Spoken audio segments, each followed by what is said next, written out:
If Love and Gogi is wrong, I don't want to be right. What would Socrates say to that? It tickles my fancy. Okay. Okay. Goosies. I don't have hair. Oof. You got Marcos. That's not. No, that's not. Wait. Yeah, That's true. You do got me. Get over here, Marcus. Let me look at you. They don't want it. Tobin and Leroy, ready to deploy. Had to hit it with a little journalism, but that was a decoy. Better have about me, boy. Okay. Leroy Tobin, hold to the show, man. Still in the stars with the show, and till then his half moon open. Sometimes go taste like a snowman. No proof I'm alive by the motor. No proof. Like I always wanted him, I never hated him, I never traded him, and if I did, I never ever traded him. You never know what is a star, like under the city, the driver's side floor. Gucci a large, so many more. 10 in the more, never a bar. 8, 10 in the more, 2 to the P. Nothing to you, but it's something to me. Handsome as ever and cute as could be. You can watch us on YouTube with viewing for free. Ay. This one time for the Twitch. This one time for the text. This one time for the phone line. Whole time, wonder what they gonna do next. You know, I just wish you guys would stop the quibbling. Morning, everybody. Howdy, Tobin. Howdy, Leroy. How'd How are that you? meeting go with Galen? You know, it was a meeting. It was a meeting. Hey, you know what's funny? We had just enough time to talk when you left, but not enough time for old Frog Boy to try to play a game. Oh, thank God. What did you try? What did He you was try? trying. He was trying. What did you try and push on people, Frog Boy? No, he tried to push that. We have time. I was thinking spelling bee, Miami Dolphin rookie edition, but I was Wow. like, no, we'll just Yeah, I'm disappointed. You never want to play games with me. I never understand that. It's always when I'm gone. we have important things to talk about when you're here. You know? I like yeah. games. I like games. Like the talking whale. Yes, exactly. Like, what kind of fodder is out there? Where else are we gonna get that news? You know? Yeah.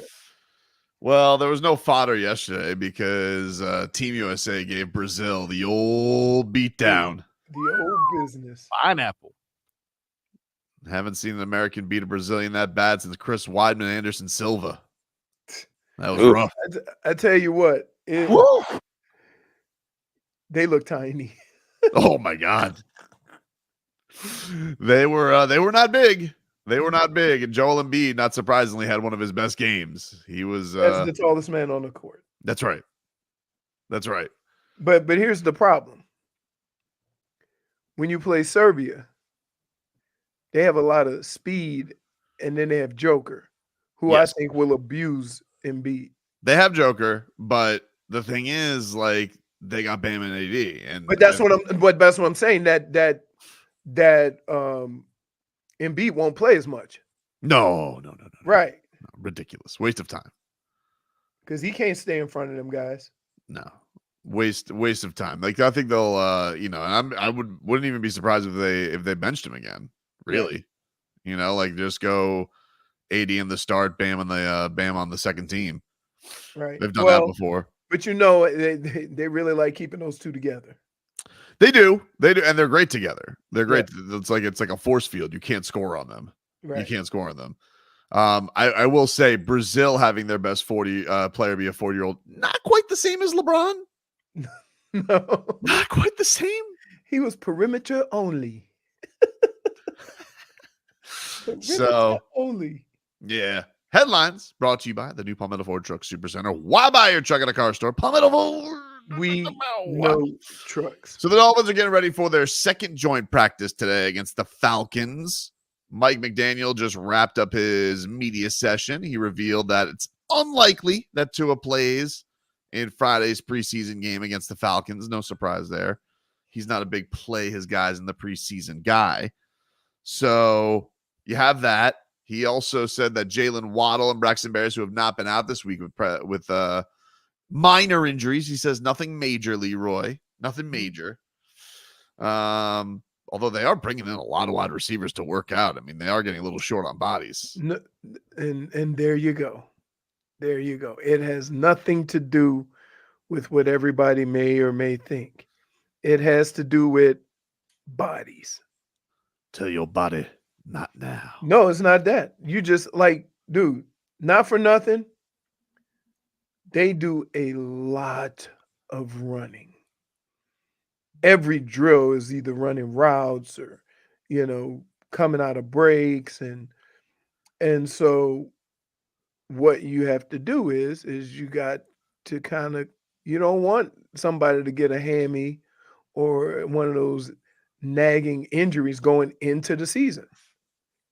So you get them work, you get their work in, and then, all right, let's cut it back a little bit. Let's get some more bodies in here.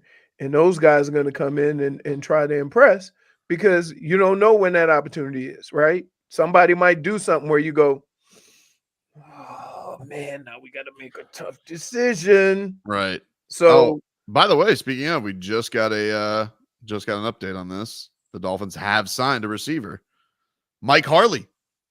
Former Cane. Mike Harley, all-time Canes receptions leader. Mike Harley played with the Browns. Damn. did he? Played with the Browns. Last year he was with the DC Defenders. Well, I guess this spring he was with the DC Defenders. Right. So, Wow. There you go. he must be able to run. Might have problems catching or picking up defenses or running routes. Well, he gets brought in South Florida zone, St. Thomas Aquinas. He Cane. can run. He will Because be. I wouldn't imagine they bringing in a tactician, a good route runner. They bringing in speed. Yeah, he did a workout yesterday. And Now, the fact that they signed him to a contract does not mean anything. No, I'm sure it's like a camp contract, right? No, there's no camp contracts. Like you're under contract. You get a contract, right? But you only get paid. You don't get paid until week 1. So you get paid contract. You get paid camp money. But they're not down to 50. Yeah, and they're not down to 53, right? Like they're still right. So 90, yeah. no, you only get it. It only counts after the first game. So, so when they say they signed him, you have to sign him to bring him in. They can't just bring guys in. So yes, they signed him to a contract. And he's trying to make the team. You don't. There's no tryouts without a contract. They you have to sign the guy. He has to count against your the number you're allowed to have. 90. Right. They cut a guard. I never heard of him. Jason Hines. Oh, Jason. you don't know him, dude? No, I don't. I can't. Jason. Chasin, not Jason. Chase in Hines. Huh. That wait. Okay, hold on. Now let's review our history here. Yep. There you go. Now, as a black man, this sounds like something that we would do. However, you threw me off at Chase. Oh, You see what I'm saying? I think you're in the right. I think but when you go going. Jason, then he's black. He is. I just worked it out in my head. Worked it out. Because went to LSU and the only like Chase Claypool. That's what I was thinking. Right. Chase Claypool, but then I'm thinking Jason. Yep. No, hell no. I know how we name people. No. It ain't. Speaking of wide receivers, because the Dolphins are now without no Braxton Berrios, Jaylen Waddle. We told you they're dealing with minor stuff. Erik Spoelstra, I don't know what the hell's going on with him. Obviously, it's always a concern with him because he had the neck thing, although Mike McDaniel says it's not related. And then Odell's not back yet. So, yeah, you got some. And usually during camp, we had it a lot too. That's how we almost got in the most trouble we ever got in camp. Would you like to hear a good camp story? Boat show? Huh? No, I wasn't there. So you can tell us. You can tell us. By the way, worse than the boat show. What? Yeah. So they had a whole bunch of wide receivers because Chris wasn't practicing, Jake Reed wasn't practicing, and Randy wasn't practicing, right? Because they get that first weekend and then they start, getting little nagging injuries or whatever. So they had some wide receivers in. And, after you're in camp for a week, you get a little crazy. So the dorm was like 2 blocks away. And we had, at the time, we walk out of the locker room and you got to walk through the gauntlet of people back and forth through practice. And it's probably like 1,500 people. It was ridiculous. So we go in and we sitting there. And we always had this thing on Fridays, right? Where we get the young guys to do something stupid and we throw money into a helmet. So, for example, one Friday, we had who can drink this half a gallon of milk and hold it down, right? We had an offensive lineman drink the half a gallon of milk. They had Popeyes on that Friday. Eat 3 pieces of chicken, 2 pieces of apple pie, and then went outside and ate a worm, just because. So that got him $750, right? So we being too easy on these young guys. Of course. So we got a carton of buttermilk. Come on, dude. Right? See, who drink this buttermilk? Now, we tried to shake the buttermilk.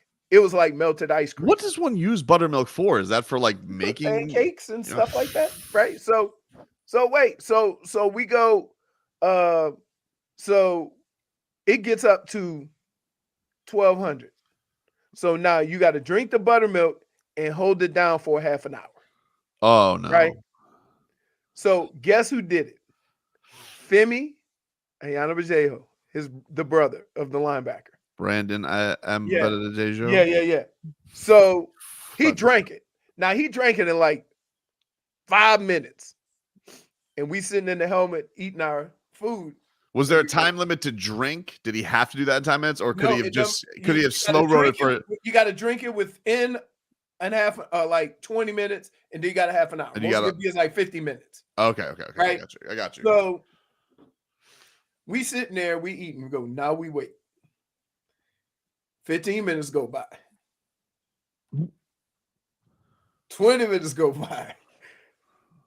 Femi not looking so good. Did he have the sweats? He had the sweats. He got to 25 minutes and it just everywhere. Oh. Right. And so we gave him 500 for the good try. That's nice. Now, this is not even, that's just cutesy, right? Just have some fun with your rookies. This story, so we come in across the gauntlet into the facility.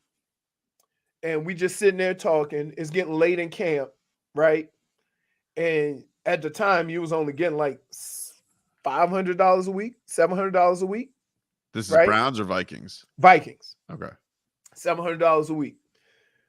So Randy wanted to start something because he wasn't practicing.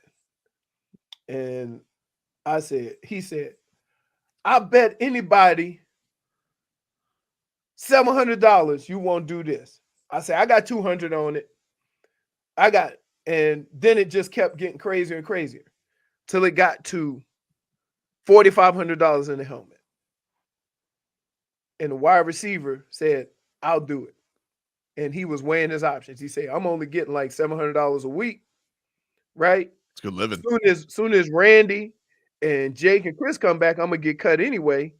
And this tax-free money, right? Of course. Here's what he had to, here's what he had to Uncle do. Sam can't touch it. Hey, Randy was waiting at the door with the $4,500. It's in a helmet? No. He's holding it. He's holding it. He had to ride his bike butt naked to the dorm. Okay, so he's at the door of the locker room with the bike? The locker room. No, the bike is back there. So dude got on the bike. He covered up right here. And then he's riding the bike. And so we sit there laughing and say, how you going to get that money? Somebody got to be exposed. Either going to crash. So he switched. Right? So now he left hand right? He grabs the money, put the money, and then all you see is cheeks going like 2 blocks under there, right? So that night, Diddy came in. Enough with the foolishness, right? I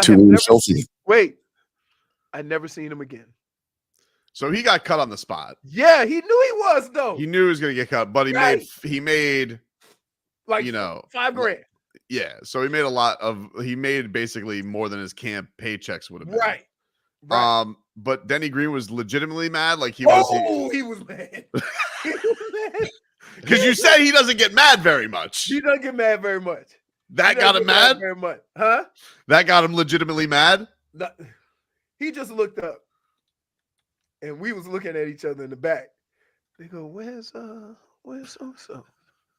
Oh, you thought you was gonna see him tonight? You thought he was lasting? You thought so. Do you remember the Hard Knocks where Jeff Fisher fired the guy for having a lady in his dorm? Like, I wonder if old Cheeks had to go into Denny Green's office or if he just got a phone call. No, yeah, they probably just sent one of the guys over to let him know. But he knew. Speaking of, we got some nakedness last night on Hard Knocks' season premiere with the Chicago Bears. Oh, the Bears. Yeah, the trailer looked good. I didn't see it. What are your first opinions on it? I'll give it to you. We got to take a break. We'll also give you some camp cuts as the Dolphins are heading out. But yeah, it was not the greatest Hard Knocks in the world. I honestly thought I will say I thought the Giants. I was really stunned by this. The Giants offseason one was great. I loved it. Oh wow, I loved the Giants one. I was stunned. They were talking a lot of trash, and we were feeling for a team that's not going to be very good. Yeah, and that's what it was fantastic. That one was one of the better Hard Knocks. Obviously, we had the Dolphins last year, so we were very interested. But for a team I don't give a rat's ass about, very compelling. Very compelling. Is it better when you don't care about the team? Because you just watching it for the sheer entertainment, and things are more funnier because you know that team's not very good. Yeah, well, like last night, I don't care about the Bears. I'll tell you, I'll give you some thoughts on it because I'm not as engaged. I think people, obviously, the Bears are a very beloved team nationally because of their historic, but the Bears, take a break. Back after this.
Oh, I love the Hard Knocks theme. Hey, So good. that could also been the lifeless ending to House of Dragons. Try to spice it up with music. I know. I Hard. can't believe I was so excited for the end of that. Sorry. I know. Especially the way they had the second to last ended. You were like, oh, here we go. Yeah, I'm like, because you said usually the second to last one is the big one, Usually it is. right? And so I'm like, oh, That's like a Game of Thrones tradition. They must be coming with a barn burner for the last one because the second to last one was. Yeah, it stunk. Thank God I had my Vikings finale to watch. Oh, I love I it. kept it locked and loaded just in case. Greenlander. What That- do you see? Freitas is my favorite person in that show. She's good. She's good. She's good. Hey, speaking of, can you give us a weather update from the Demesman and Dover I Law sure Firm? can. YourAccentAttorneys.com, free consultations 24/7. Call them at 866-954-MORE. Debbie gone. Hopefully our people up in northern Florida are safe. Saw some And- bad flooding, though. Lots of because here's what sucks. The severe hurricanes come with the wind Yeah. and they blow through, and the rain is not as penal, right? But the lower ones that move slow, that are barely hurricanes, don't move as fast, and it rains like crazy, and you get a ton of flooding. So Well, speaking of penal, last night on Hard Knocks, so they do like you were saying, they do some rookie entertainment. That's Caleb Williams. You can tell no one can tell him anything in this organization, just how it is. Like, they get there, they say, hey, state your school, state your signing bonus. His signing bonus was $25.5 million. And so like he gets out there and like he starts he's trying to sing John Legend, but just doesn't, and then like never sings. They throw trash at him. They boo, you didn't even sing. But he never sang. Like all he did was take the trash and then he sat down. here's the deal. As you will learn as a rookie, they're gonna throw trash at you anyway. So I don't care if you were actually John Legend singing up there. You're a rookie, you getting trash thrown at you. Well, one man did not get thrown trash thrown at him, and his name is Theo Benedict. Now, he is an undrafted lineman who played college football in Canada. And, well, intangibles got up there, and he wanted to show that he is now proud to be an American, which is what he's saying. I'm proud to be an American. But, of course, he added a little spice to it, which was Eagle Banana Hammock. Whoa! All you need to see is that big ass dude holding them little symbols, Yeah, little symbols. Actually, I didn't even notice that. right? And looking at him like he looking at the other guy like he's foolish. Yep. Meanwhile, you a big ass dude holding some little baby monkey symbols that we see in the toys. He was spot on where he had the symbol though. He was how to heal a man who died. So I was a holdout, right? And so I had old guy like Ozzy and Clay Matthews. And when we had lunch and we had to sing, they had at the time everybody in there. So the ticket people, so it was like a room with like 400 people. Yep. So you're in media, everybody ate in the same room. So I sang at one time, I sang the fight song, got out for dinner. I had to sing at dinner. Then the next morning I had to sing again. Then I had to sing it. So finally I'm just getting tired of this.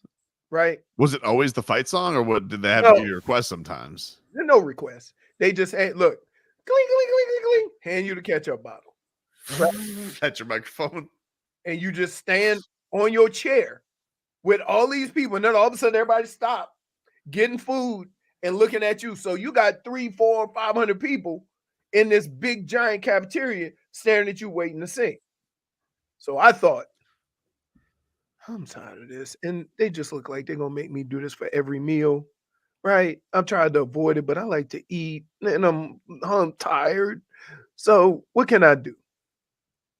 So I got up there and I sang My Ding-a-ling. That was it. Never had to sing again. Attaboy. Where'd he go? We're good. Actually, don't pick him. Actually, no. I went one day to Turtle Creek with all them snappers at my feet. I couldn't get across that thing. Oh! It's gonna get worse. That's I'll what I do said. it. I'll do it. Mm. And that was it. Yeah. I still remember the words, and I remember the looks. I put the ketchup bottle down. I went and sat down and ate, and they never called me again. Yeah. Well, that was definitely the moment of Hard Knocks last night. Theo Benedict singing in the Eagle. And then Matt Eberflus comes up to him. He goes, great job. Nickname's the Eagle. He goes, you have a nickname? He goes, no. He goes, you do now. That's good. And even with that, the episode was still like, meh. Yeah, it was all right. You know, like it wasn't. They're trying to make this Eberflus a thing. And Can I just say this?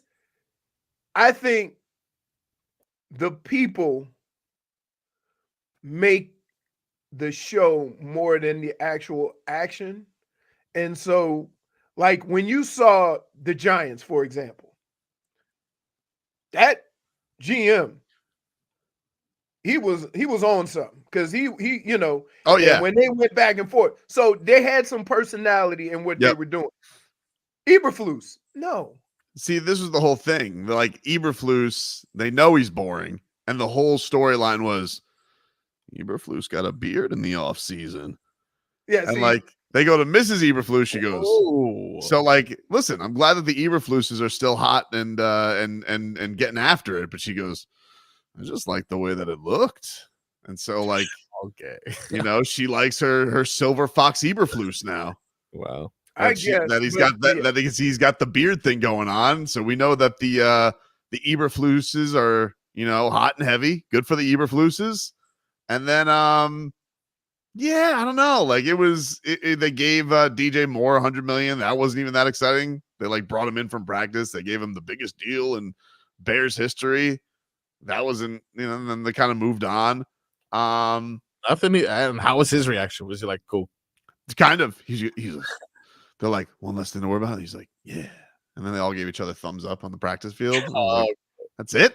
That's good. Right. See, that's it. No personality. Yeah, I don't know. It's hard, but can I just say? Oh, the best part was I'll tell you what the best part was. The best part was Simone Biles' husband, because he was back. They showed him going to Paris, so like they had him packing up, and they had Simone Biles come in.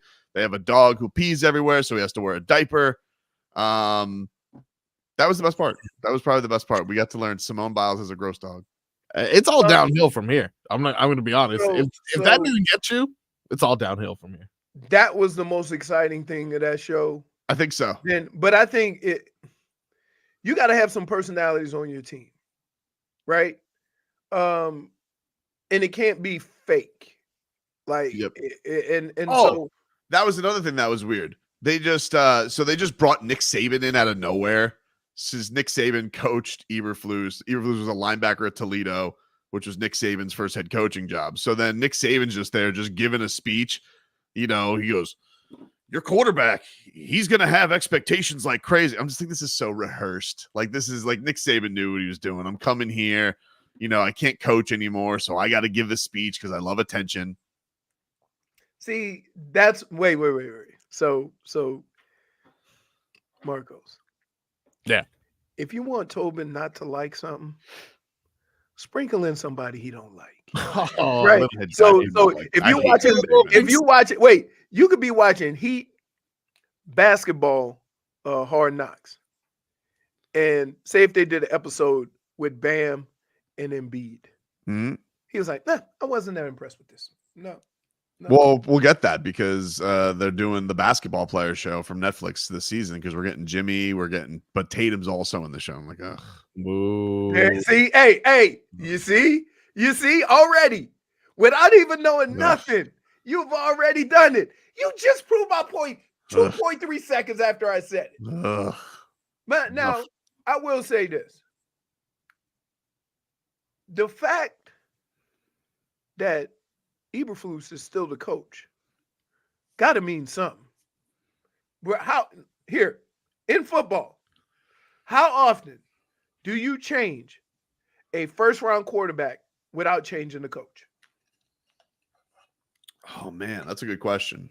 You You mean having a first round pick QB, right? but you kept the coach. A high draft pick. You end up getting rid of that. Fields was he was like 2 or 3, right? Fields was 2, yeah. 2. The second pick in the draft, it doesn't work out. You get rid of him and keep the coach. But his coach wasn't. But his first coach wasn't Eberflus either. Because Eberflus, this is his 3rd year. So Right. Field, I don't remember who This the is Bears Fields' coach was 4th before year. him. This is Fields' 4th year. Yeah, so I don't know who. I don't remember who was So coach before Eberflus. So they came in together. No, I don't think so. Because he was. This might be Eberflus' 3rd year. This is Eberflus' 3rd year. Okay, so he was here 1 year before that. Yeah, I think was it? I think Prez might be right. Was it Matt Nagy? Matt Nagy, yes. Yeah. Matt Okay. Nagy, 3 So, years. but exactly. So think about it. Was Nagy a one and doneer? No, he was actually 2018 to 21, and he won. Never mind. Did he win Coach of the Year in 2018? Oh, AP Coach of the Year. Who cares? Anyway, 2018, 2021 was Matt Nagy. All right, so Matt Nagy was his coach. Okay. So think about that though.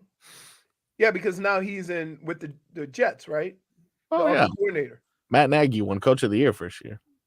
So how often do you then get rid of your number 2 pick at quarterback and keep a coach that's been there 3 years with that quarterback? I don't know. It doesn't happen very often because even when we even talk about Tua and Mike McDaniel down here, Mm-hmm. how they're tied together. Yeah, And they're tied together. By the way, did you guys see the story this morning about Sirianni and Jalen Hurts? They hate each other. Wow, that's not the first time I've heard about the team not liking Sirianni. Well, there was a lot of it last year, but now apparently, like they were hoping it was going to get all fixed this year. But I don't know. It doesn't seem like it's that fixed. Punchable face. well, here's the deal. Here's the deal. Smug. When the leader of your team, I would say that's the quarterback. Yep. Jalen Hurts, right? Doesn't like your coach. Is that he's carrying the mantle for the rest of the team? I'm sure it's not nothing. Because if that was the case, if they didn't get along, more players wouldn't like Jalen Hurts. Right, And right, then we have a problem. Yeah, for sure. But if you don't hear that, and it's all about Jalen Hurts and Sirianni not getting along, Could be dicey. eh, Take a break. Back more after this.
Alien Ant Farm.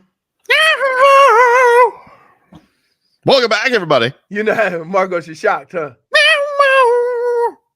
No, your music knowledge never shocks me. Tobin's range sometimes. So I remember this video because for some reason they did it in a boxing ring in the middle of like nowhere. Yeah.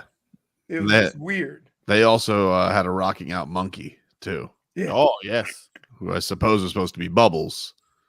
But, Is every monkey named Bubbles? well, I mean, they're covering Michael Jackson. I thought that they were Okay. taking All right. I thought they were taking his monkey. Right.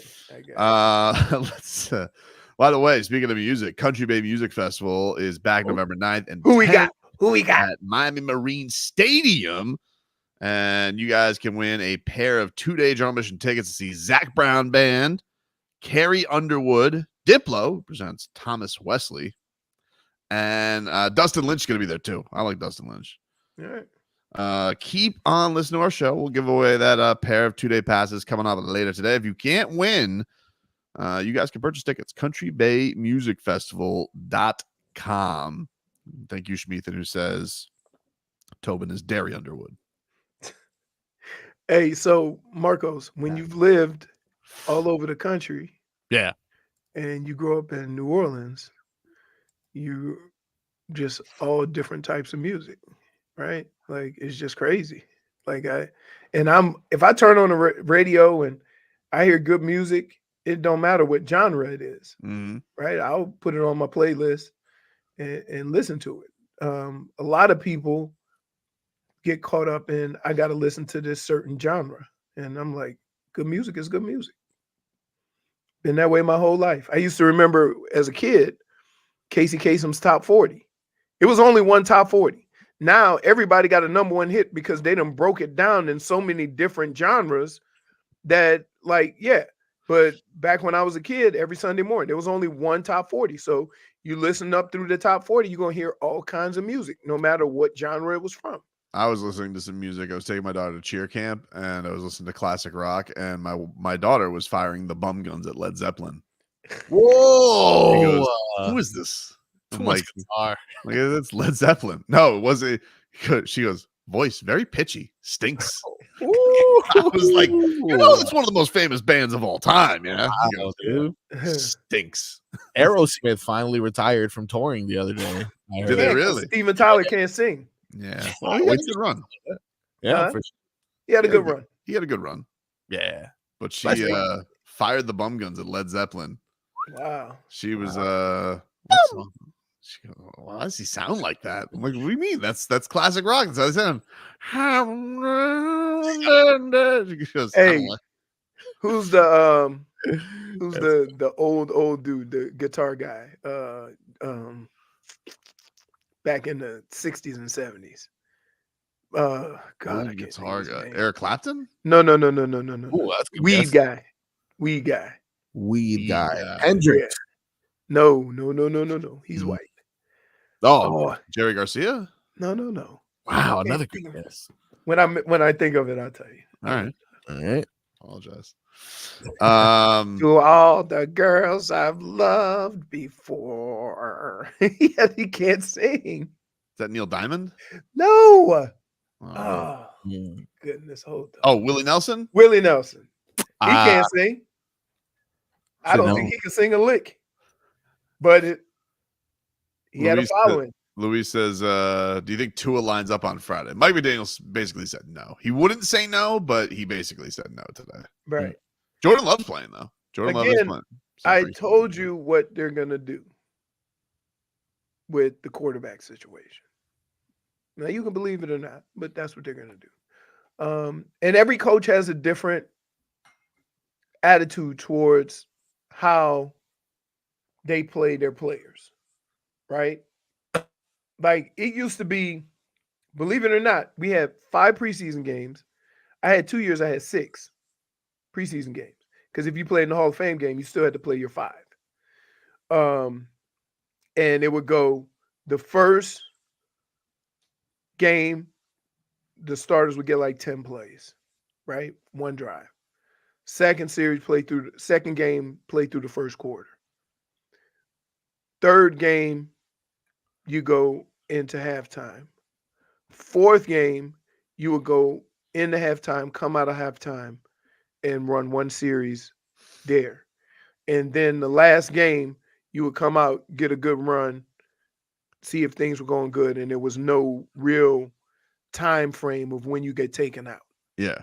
Because they wanted you, to work on the stuff. And you did the last week, you do like a real game plan against the team you're playing and so forth and so on. So it's changed, but I always wonder if you don't prepare yourself to play football, are you actually creating more injuries when you have to go out there and everything gets going and then you play to a high level and you haven't played to that high level yet? Yeah, that's an interesting thing because Mike McDaniel's overly cautious with injuries, right?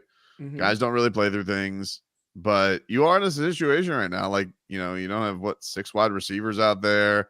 Apparently, Don't worry about that. Don't worry about that. All right, I won't worry about it. Don't worry about it because it's happening. Listen, especially at wide receiver, I told you they do a lot of running. They get sore. You need to, there's a fine line between working off that soreness and getting ready for the season and overworking yourself to when the season starts, you got nothing. Cam Smith apparently is not out of practice again today after 2 days back. DBs too. DBs, same issue. So usually during camp, every team signing a bunch of wide receivers, a bunch of DBs. Just got back though, dude. What the hell happened? Dude, them tweaking a hammy in your second week of camp is no joke because you're terrified. If they don't treat it right, you're going to be dealing with that for months. River Cracraft is the orange jersey today. He's only wide receiver playing. Tangibles. Can't wait to see what that playlist is like. I don't know. I feel like he's going to have a diverse playlist. He's going to mix it up, River Cracraft. I do think he's going to mix it. Think he has any Willie Nelson?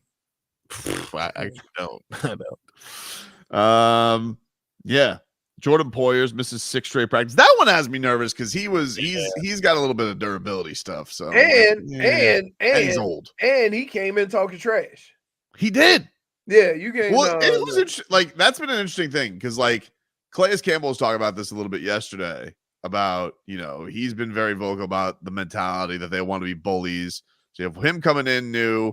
He thinks he wants to change the reputation of the Dolphins. Jordan Poyer obviously said Dolphins would fold. Jordan Brooks, he's new. He said he wants the Dolphins to be bully, change the mentality. So all of these new starters on defense have come in with a very clear, either that was a message they got from Chris Greer or that was just what was heard. That's the message they got from Weaver.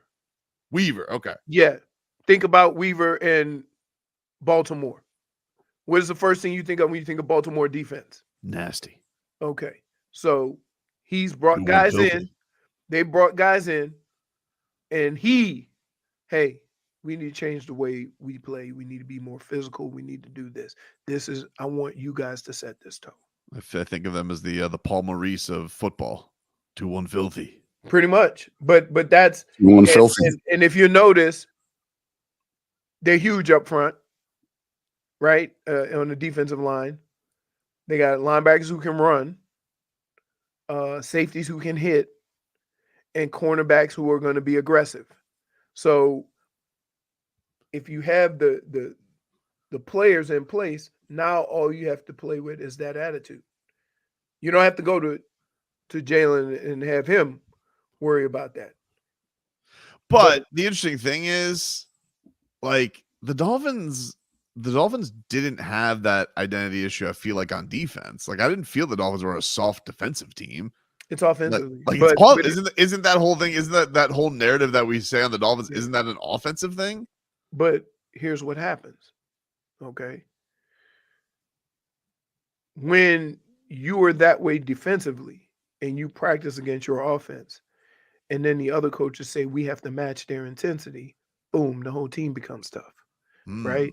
When you talk about physical running, because the defense is playing with a level of physicality that you aren't used to seeing, then boom, now the offense is playing at that level. So when you think about it, they can affect the whole team because you're practicing against those guys right away. So you're practicing against those guys every day. That's kind of how that goes. So Mike McDaniel is never going to say anything about it because, yes, there have been a lot of moments during the season last year where I've said to you, this is a point in time where you need to have a physical run game and you need to run out the clock. And Marcos, this Leroy, he knows football, dude. Let me tell you something. He knows some things, man. Tweet comes out, and shout out to Dade South for the update because Barry Jackson has reported there is another brouhaha. Oh, Leroy has told us it's either wide receivers and cornerbacks, or in this case, Falcons tight end John Fitzpatrick in the middle of a fight between Dolphins linebackers Cam Brown and Curtis Bolton. wow. There you go. Tight ends and linebackers. Apparently it was during special teams. Special teams? You know why? Because the dude blocking was getting too damn grabby. Because it ain't going to get called. Right? There's no, they have officials, but they don't call it. So, like, linebackers and tight ends, when they run those pass patterns or whatever, they holding and grabbing. And it's, hey, this is how it starts. I'm tired of you holding me. Or else what?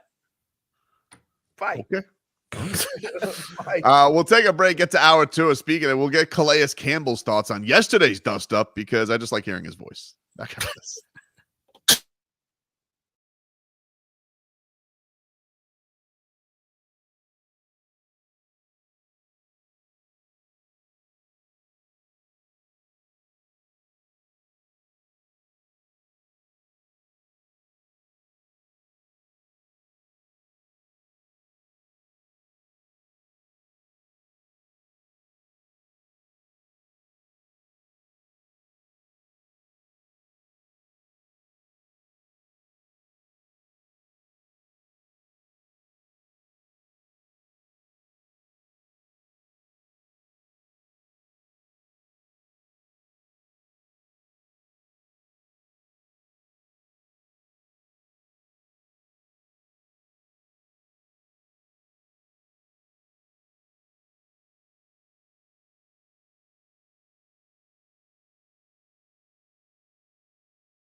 It's time for our Tua.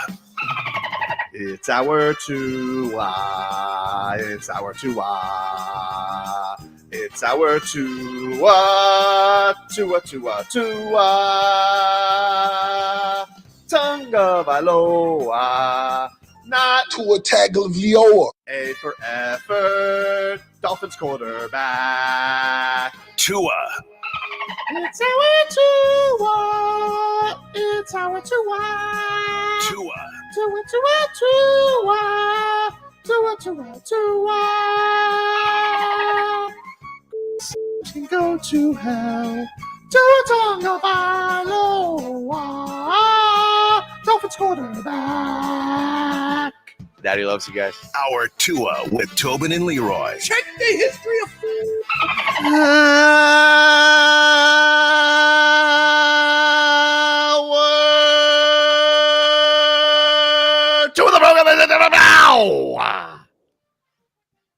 Feeling like football. It's feeling like football. It's getting there. It's getting there. It's getting there. Listen, let's be clear. I take football serious when football takes football serious. When have you ever seen a game where they say, you know what? Don't worry about the second half. I'm not taking that serious. So it's times Right, like this that I miss Bob Greasy on the preseason calls, because that was him and Dick Stockton. That gave me some great fun in the second half. Then Oh, no. Then this week, right? Unless you're watching. The rookies are going to be out, but that'll be fun. Everybody wants to see the rookies do their thing. Yeah, but they A lot don't of play. rookie QBs. See, the further you get on the totem pole, the more you play. So if you're trying to make the team, you're going to get a lot of playing time. Yeah, for sure. Let's get to headlines brought to you by the new Palmetto Ford Truck Supercenter. Why buy your truck at a car store? Palmetto Ford. We know trucks. I got some breaking NBA news. You kind of knew this yesterday, but it is official now. Lauri Markkanen, he signs a 5-year extension with the Utah Jazz. $238 million. Old. Almost cussed. 5 years. Yeah. 230. Yeah. Almost 240. 5, 6, 5, 40, 6 million a year. 47, 46, 47. Yeah. Dude, Munyon. are How do you say Munyon and finish? don't matter. Oh, you believe kidding me? Wow. I mean, I thought he was good, but 250 million good? You better be donating to that Barkov Foundation there, Laurie. Oh my goodness. He now cannot be traded. No, get that Munyon. He now cannot be traded till next summer because he is past the trade You deadline think he did date. that purposely? Yeah, supposedly he likes Utah. He likes Utah. Lovely golf, I hear. Yes. He hit the ball far too because of the thin air. Ooh. Yeah, so that is taken off the table for everybody. Mike McDaniel this morning, he lied to us. You know, he went Why? up there. Well, he went up there. He had this whole song and dance about Liam Eichenberg. I'm not, Uh-oh. and just, Dude, like you got to get over this. I'm And- trying. I'm trying. Can we listen? Can we make one assumption here? They know more about football than you. I'll concede it. Okay. And if they are still keeping him, and you can't say it's about draft pick because otherwise it'd be Christian Wilkins would be on the damn team. So Fair. stop. Also, Okay. fair. If that organization and that coach still has Liam Eichenberg on the team, that means he has talent. Can I just say what I don't? Okay, let's just say I agree with you. Okay. Okay. And I want to be positive. I don't want to be a bastard because I have no reason to. I dislike Liam Eichenberg. Seems like a nice gentleman. You know, the only thing that's wrong with him is he went to Notre Dame. But other than that, You've been calling him a bum. Like, I understand. why? Can I ask you, why Not are very good. athletes the only profession in the world Yeah. where you don't get a chance to develop? Well, you want to know why? I'm a straight shooter, and I don't like being What? I don't like Get- feeling Mark. like I'm being given a spin job. And that's what I feel like Mike McDaniel's doing. I feel like he's giving me a spin job here. Like, listen to this explanation this morning on Liam Eichenberg. I'm going to listen with a clean palate. I'm Clean not palate. passing judgment. Let's I'm just taking it all in. wet our whistles. Okay, and I'll let you know. Okay, let's hear it, Marcos. Let's go. Liam Mike McDaniel. Eichenberg has developed so much in the past couple seasons with us, and has done so by being a master of multiplicity. He's really found ways to not only contribute, produce, but then also improve whatever position he's playing. And that versatility we've had to utilize, for a multitude of different reasons, and he's found a way to be good at that. Well, the next step for him to find where his ceiling is as a player is in an offense that he knows forward and backwards, with all of the tools that he learned when you're starting at center for this offense, in terms of the calls and the different problem solving you have to do. For our team, it best serves us to really allow him that unique opportunity of stability and reps in one spot to see where his technique can go.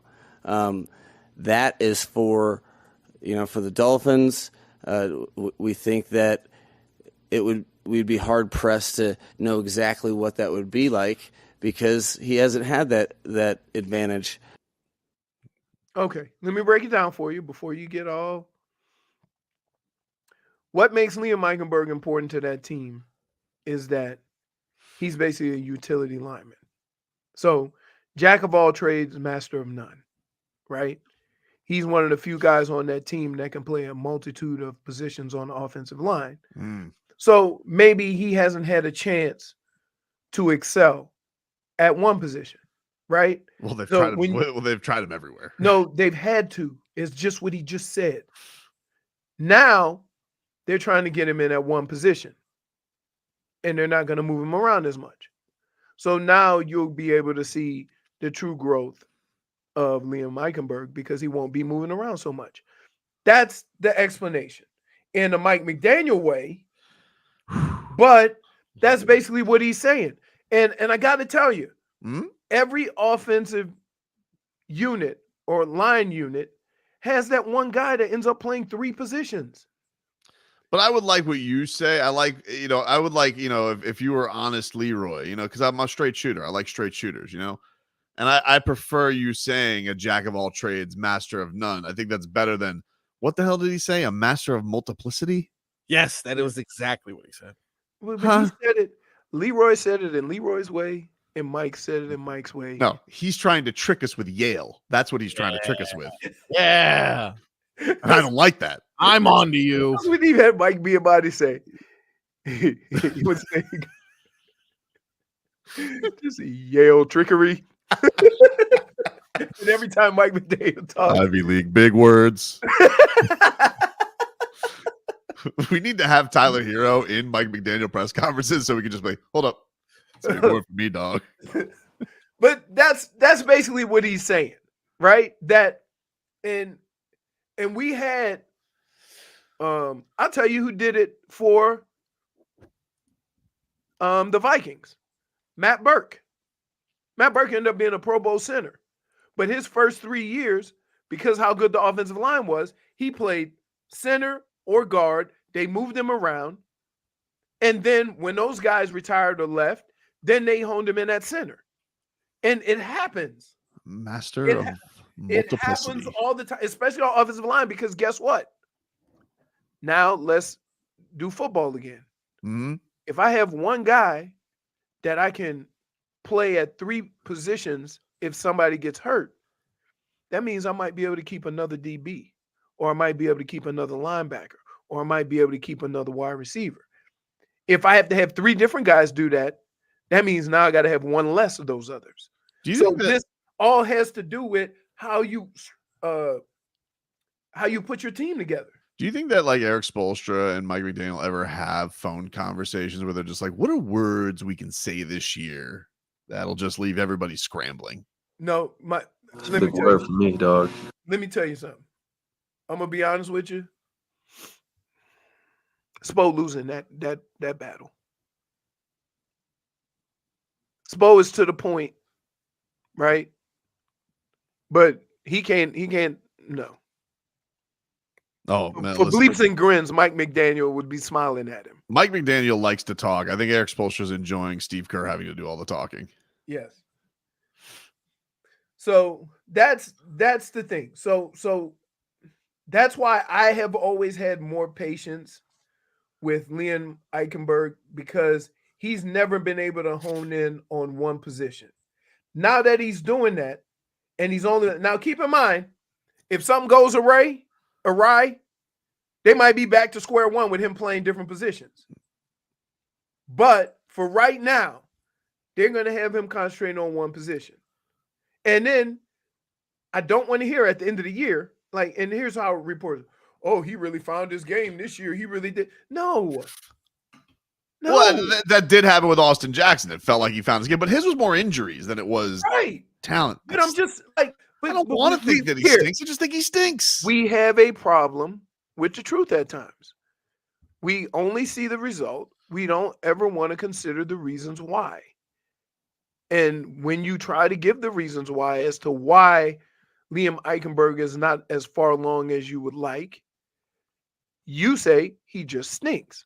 Yeah. Now, coming from you, who played how many plays offensive line? I'll help you out. None. A dozen? No, that's a dozen. Don't. No, I mean, I did freshman year. I did play offensive line. I actually had a natural snap, the coach said.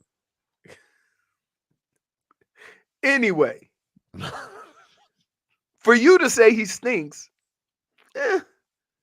like, not for nothing. You said Barry didn't have a football team. I played in high school. He's in high school, dude. Like, you lied to me. So you played football one day and then you said, back to horses? I played football. My star play for the Pope John Paul JV Eagles was I recovered a sneak onside kick that no one saw coming except for me.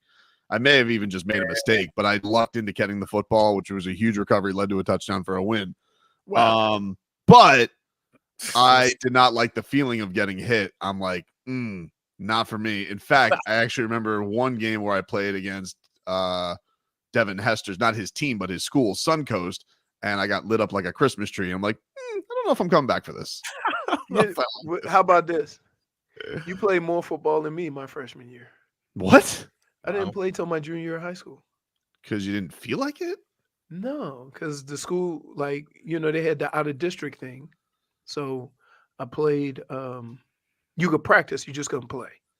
So I went to a school my freshman year. How horrible is that? You can practice, but you can't play? Yeah. And then I transferred, so I had to sit out that year. Yeah. But so I sat out my sophomore year. Your school didn't have play till my junior year. So your school didn't have like a JV team that young guys got to play on? No, they would do like the school I graduated from. Mm-hmm. No, it was too small. Yeah, fair enough. Like, dude, think about this. My center weighed 165. Think about that. And we still made the playoffs every year. Get out in the open field. No, get out of the open. He was getting killed. We'll take a quick break. Back more after this. This hour of Tobin and Leroy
Come on.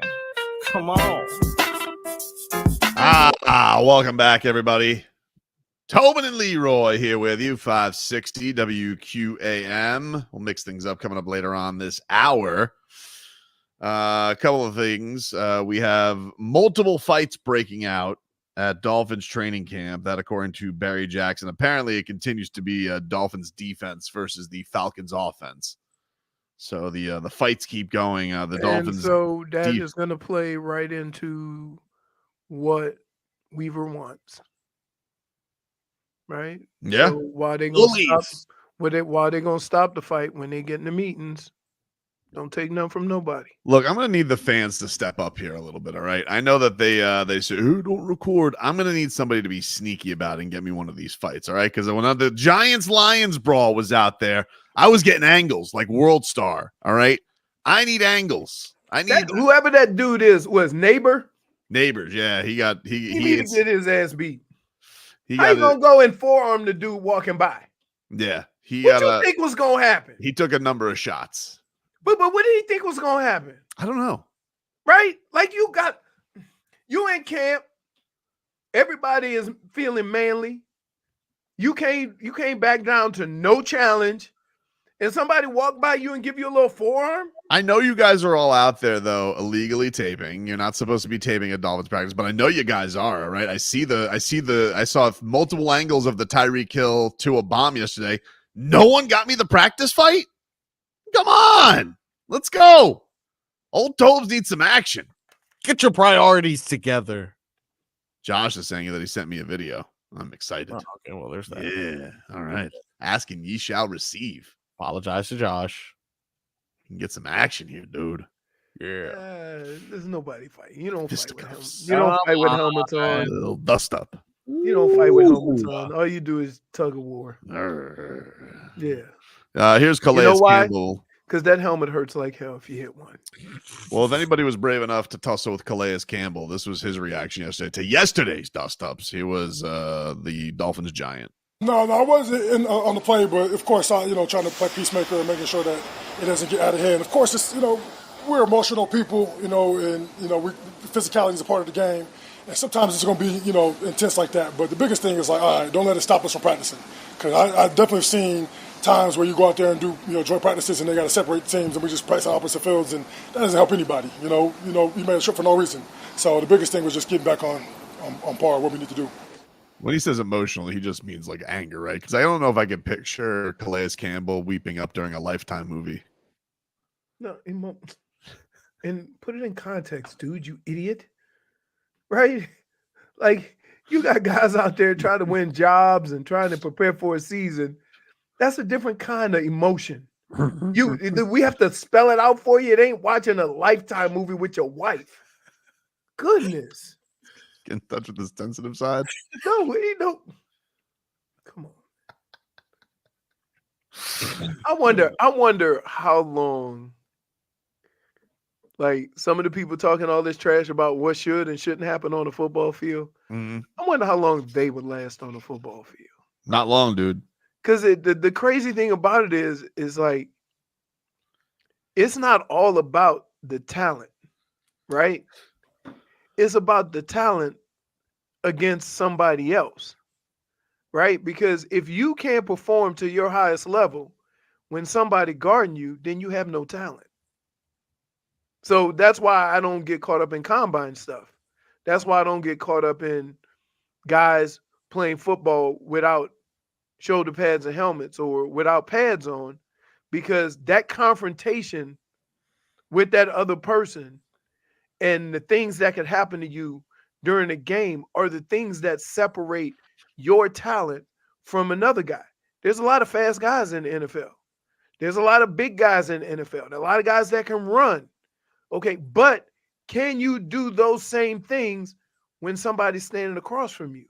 That's what separates all these players.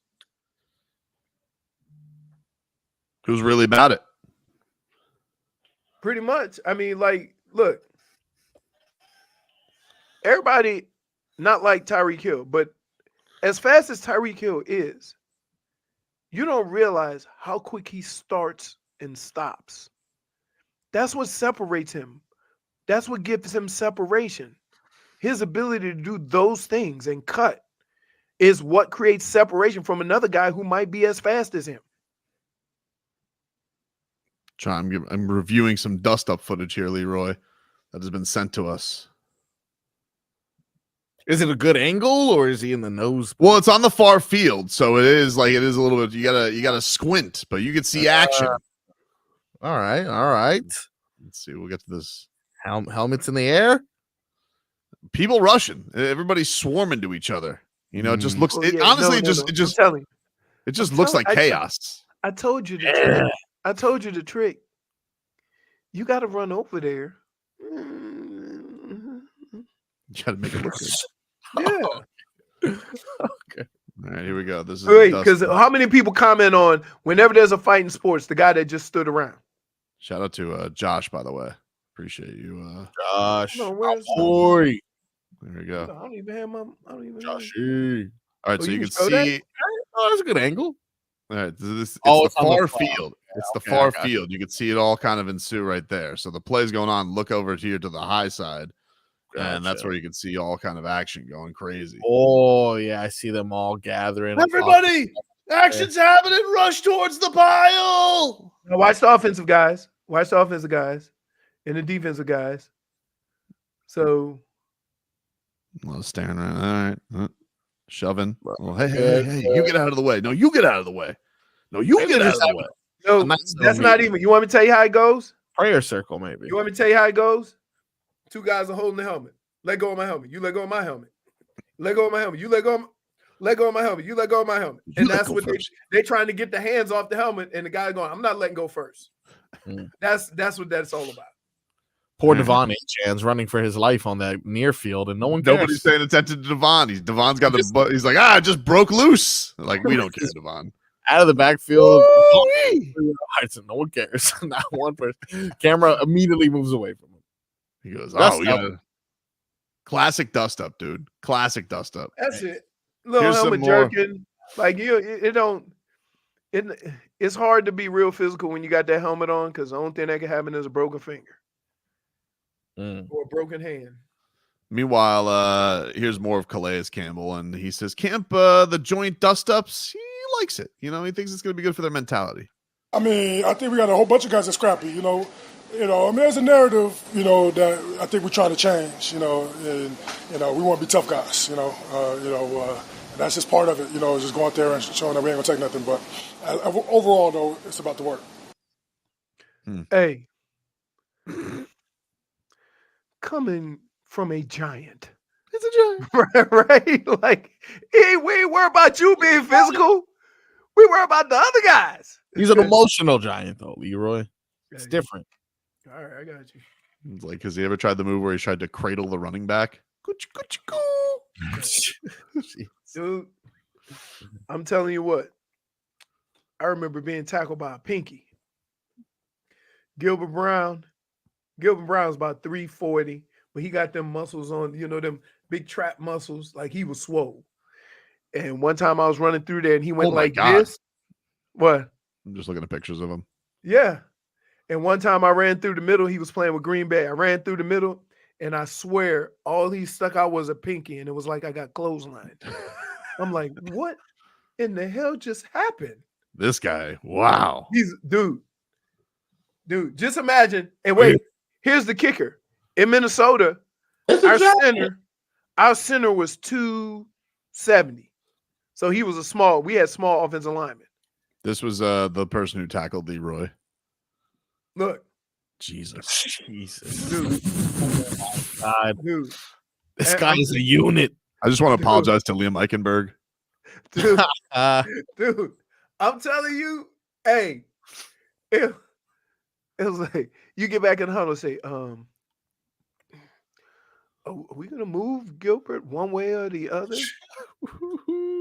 And the guy says, very rarely in my life have I confronted a dude that weighs 70 or 80 pounds more than me. So you get what you get. I've never seen, he's got like, those are arm sleeves around his sleeves. Dude, I'm telling you, that is a huge human being. Yeah. And he's Like- got the visor going on. And the visor. Like, it don't make him less scary that we can't see his eyes. right.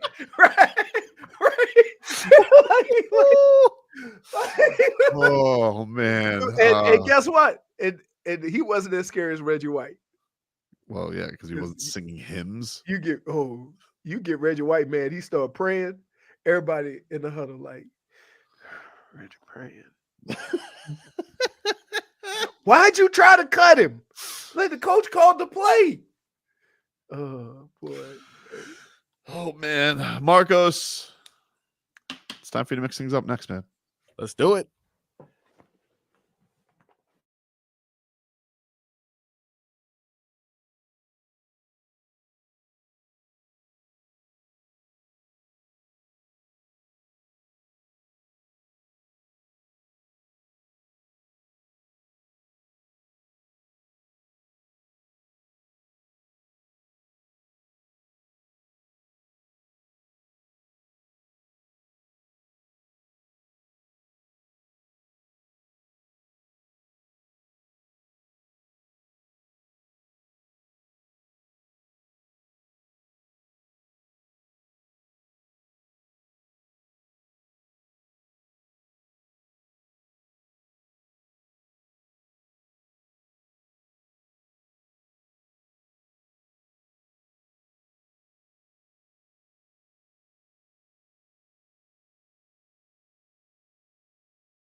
Leroy took the song literally for the start of the segment. He rolled out. Indeed. You know, it's his signature. Yeah, that is his signature. That is his move. Dolphins practice going on right now. I saw Storm Duck had a breakup. That made me happy. Oh, just like his name. PBU.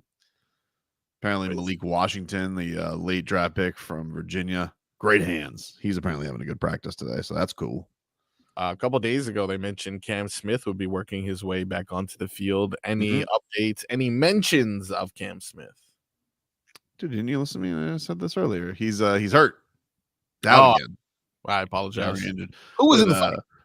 Who was somebody chatting at you about their schedule or something like that? Oh, wow, you got him. What's going on? Got him. You weren't listening, dude? That's my fault. That's -1 for me. I'll take that. It's all right. -1. No, he's apparently banged up again. So no Cam Smith today. No, banged up. Looks like it is. He is leaving the door wide open for old Ethan Bonner. Wow. I mean, at this point, I know we're not supposed to take football seriously, according to Leroy, but I got a lot of things I'll be watching for in game one. Oh, yeah, me too. A lot of things, dude. You know, that's a benefit we have down here. A lot of people don't care about summer league. You know, we're locked in for sure.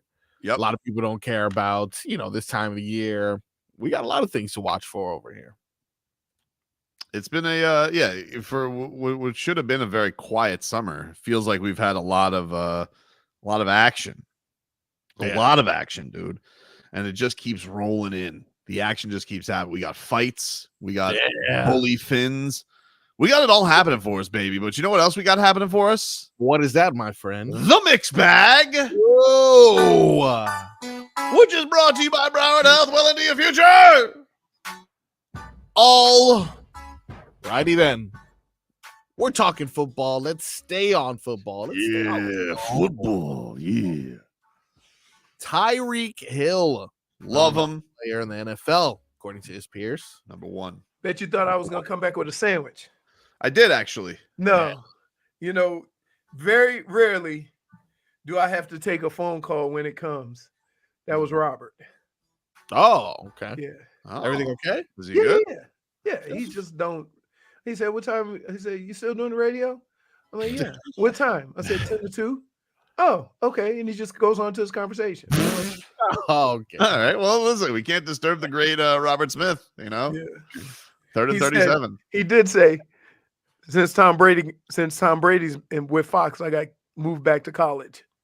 Oh, did he? Yeah. Man. I didn't even. Yeah. Damn it. I think he likes college more though. But it's like the thing is, it's got to be harder in college now keeping track of everybody. Who is Fox doing now? Like, are they doing the SEC? No, they do Big Ten. They have the Saturday. They have Big game. Ten. I thought CBS had Big Ten. No, Fox has the Saturday. I think Fox has that Saturday night game. Oh, okay, so they're still doing their whole thing where like Big Saturday and all that. Yeah. All right. Very cool. Yeah. Says Fox primarily covers Big Ten and Big 12 and holds right to Big Ten championship. Well, I just figured CBS took over because they hogged all the scones in Indianapolis. No. All right, Mark boy, what do we got from Tyreek Hill in the mixed bag here today? Tyreek Hill, after being voted number 1, having excellent start to his Dolphins career, says there's only one more thing he has to do, and that's to get that playoff dub. Here's Cheetah. What's the next big step for me? I don't know. I really haven't thought about that, man. But as a team goal, and what I want, like for this whole team, man, is just to win. Is just win a playoff game. That's step 1 for all of us, man. I think that's something that we all can build on. Moving forward. Going deeper into the playoffs, and that's something that we can live with forever because it hasn't been done in 23, 24 years. And for us to be able to do something special like that with this team, we can look back on it 50 years from now when we all come back and say, man, we had a great team, man, back in 2024, man. I remember those practices. So that's what I want for this team. Like, that's what I want for myself, man, to have moments like that with my brothers, man, because a lot of these guys I came in the league with, you know what I'm saying? So we got a lot of veterans on this team. The prior years I've been here, it was a real young team, but the years now, we got guys that I came into the league with, guys that I played with or against, and It's a beautiful thing, man. So I got a real good relationship with a lot of guys. So I would want that. All right, there you go.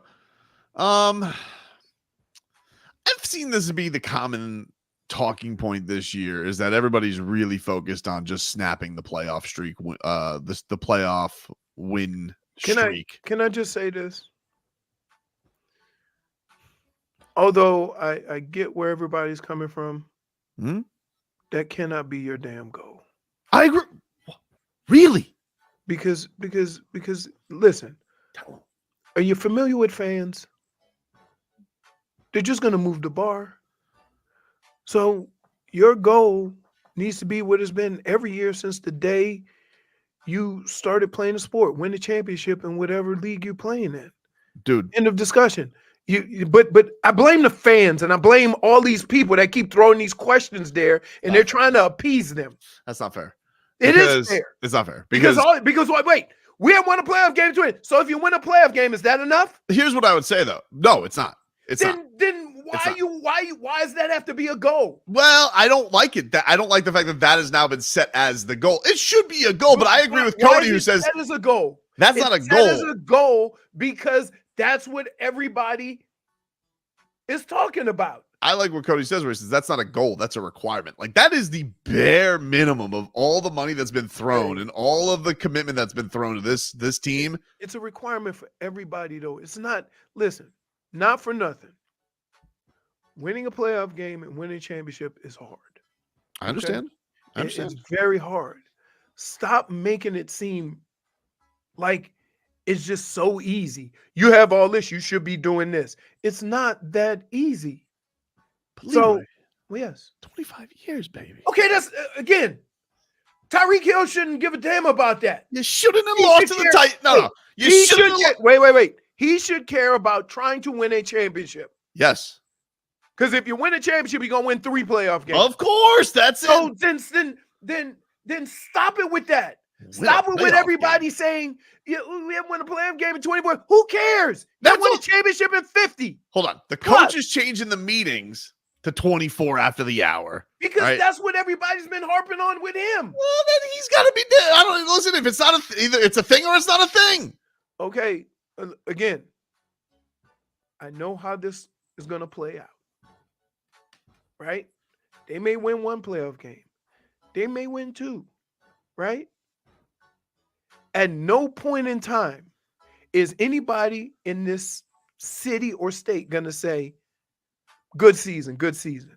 You're going to complain about the way they lost the last game. You're never happy. If they win their first playoff game, there'll be people who'll be like, I'm so glad it happened.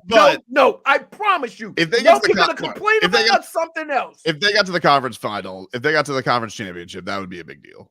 Which is what I wanted last year. That was my requirement last year. They didn't have the team to do that at the end of last year. You know that. I understand by the end of it, they didn't. You know, they were out there. They had janitors pass rushing. But that's what I'm saying. So we're here. While saying this should happen, put everything in its proper perspective. That's all I'm saying. Right? It gives a rat's ass about a playoff win. You want to win a championship.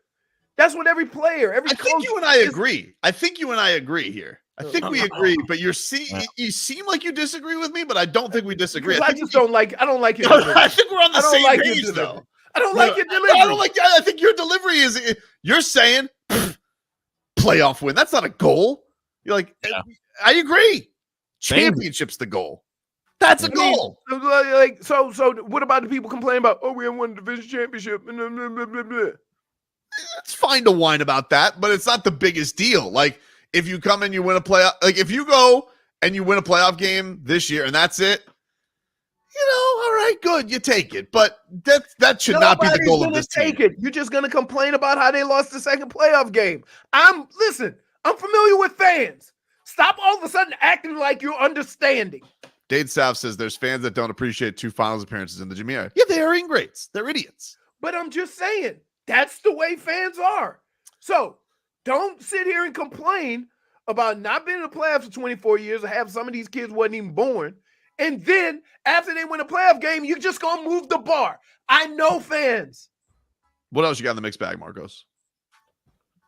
Didn't realize something you guys agreed on would be so divisive. Like, so What the hell strange. is that, Marcos? Let me just tell you something.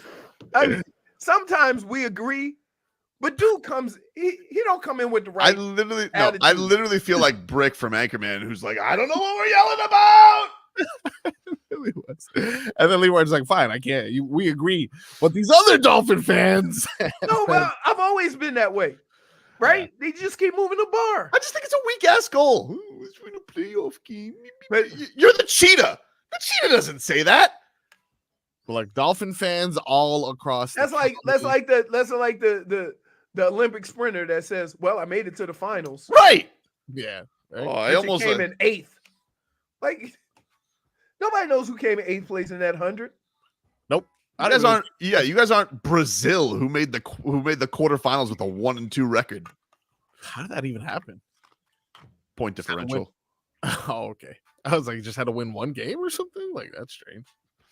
What else you got, Marcos? Dolphin fans everywhere seem to be agreeing with both of your guys' sentiment that Super Bowl, or at least more than one playoff victory, or bust. Pitbull, new owner of FIU Stadium over there. Are you gonna call it the Pit? The Pit. Damn, that's good. That's good. The Panther Pit. Wow. Panther Pit. We got something going on over here. Yeah. But football on ESPN says he's got the Dolphins when it comes to Super Bowl champions. How far do you think this Dolphins team will go this year?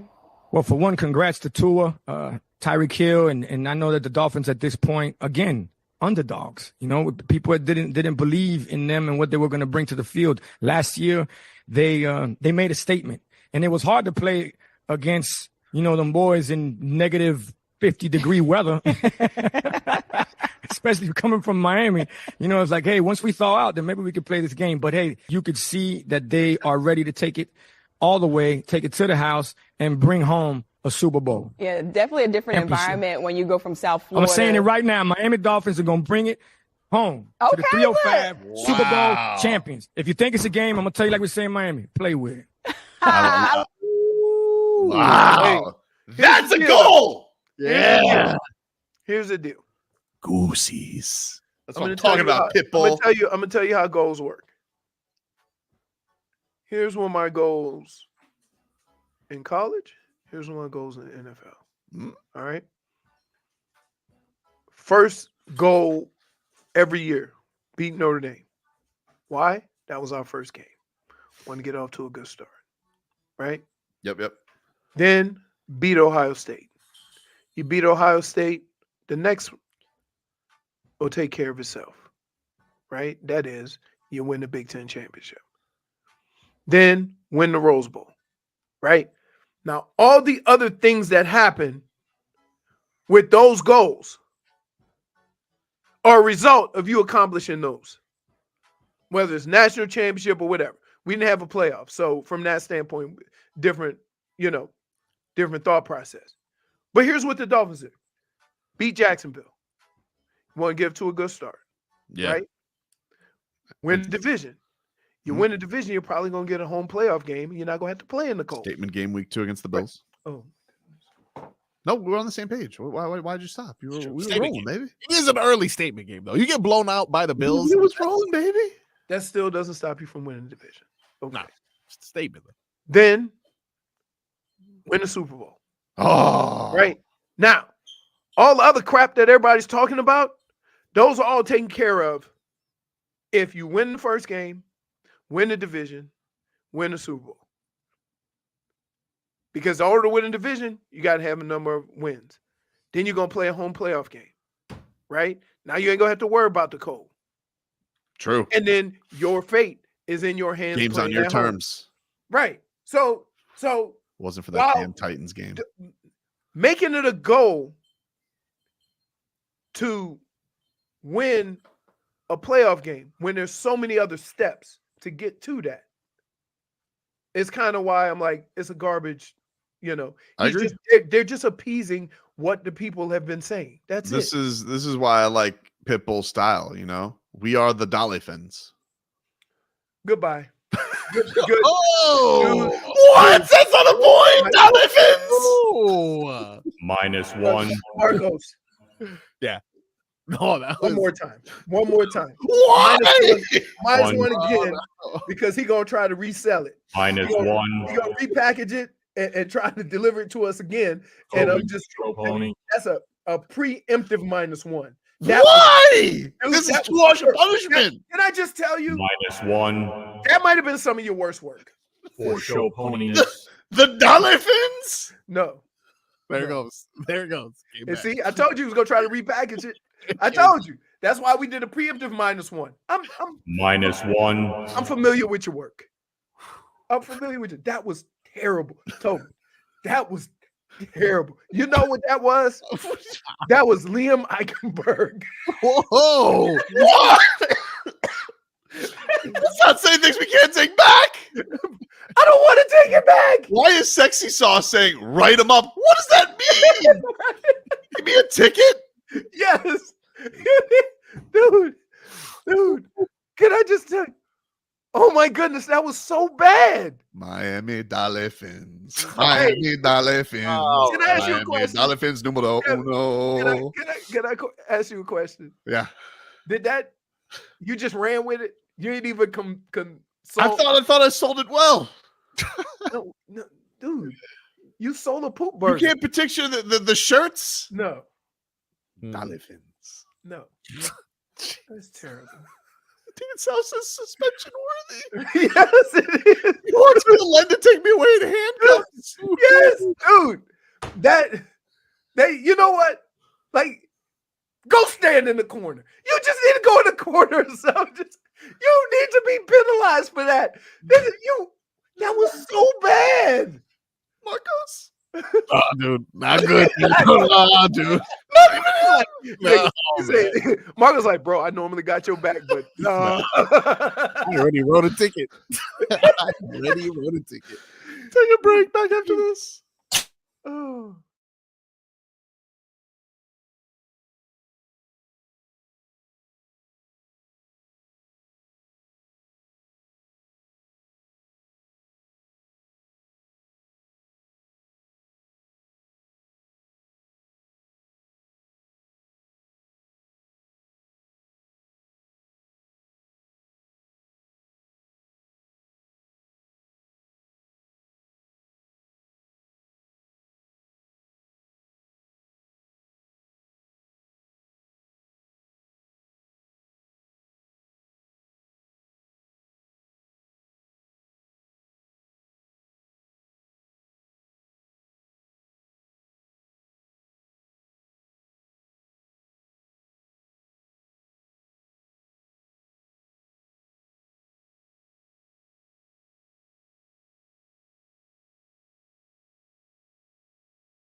Yeah, let's go.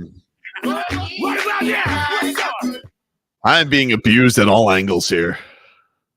I am taking haymakers. Everybody, I feel like the Bears rookie quarterback Caleb Williams getting trash thrown at him yesterday on Hard Knocks. All just because I suggested with Pitbull's prediction of the Dolphins Super Bowl changing their name to the Miami Dolphins.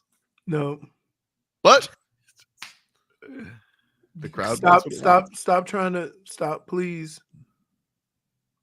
trying to make it work. That's how I imagine a vampire is just dolphins.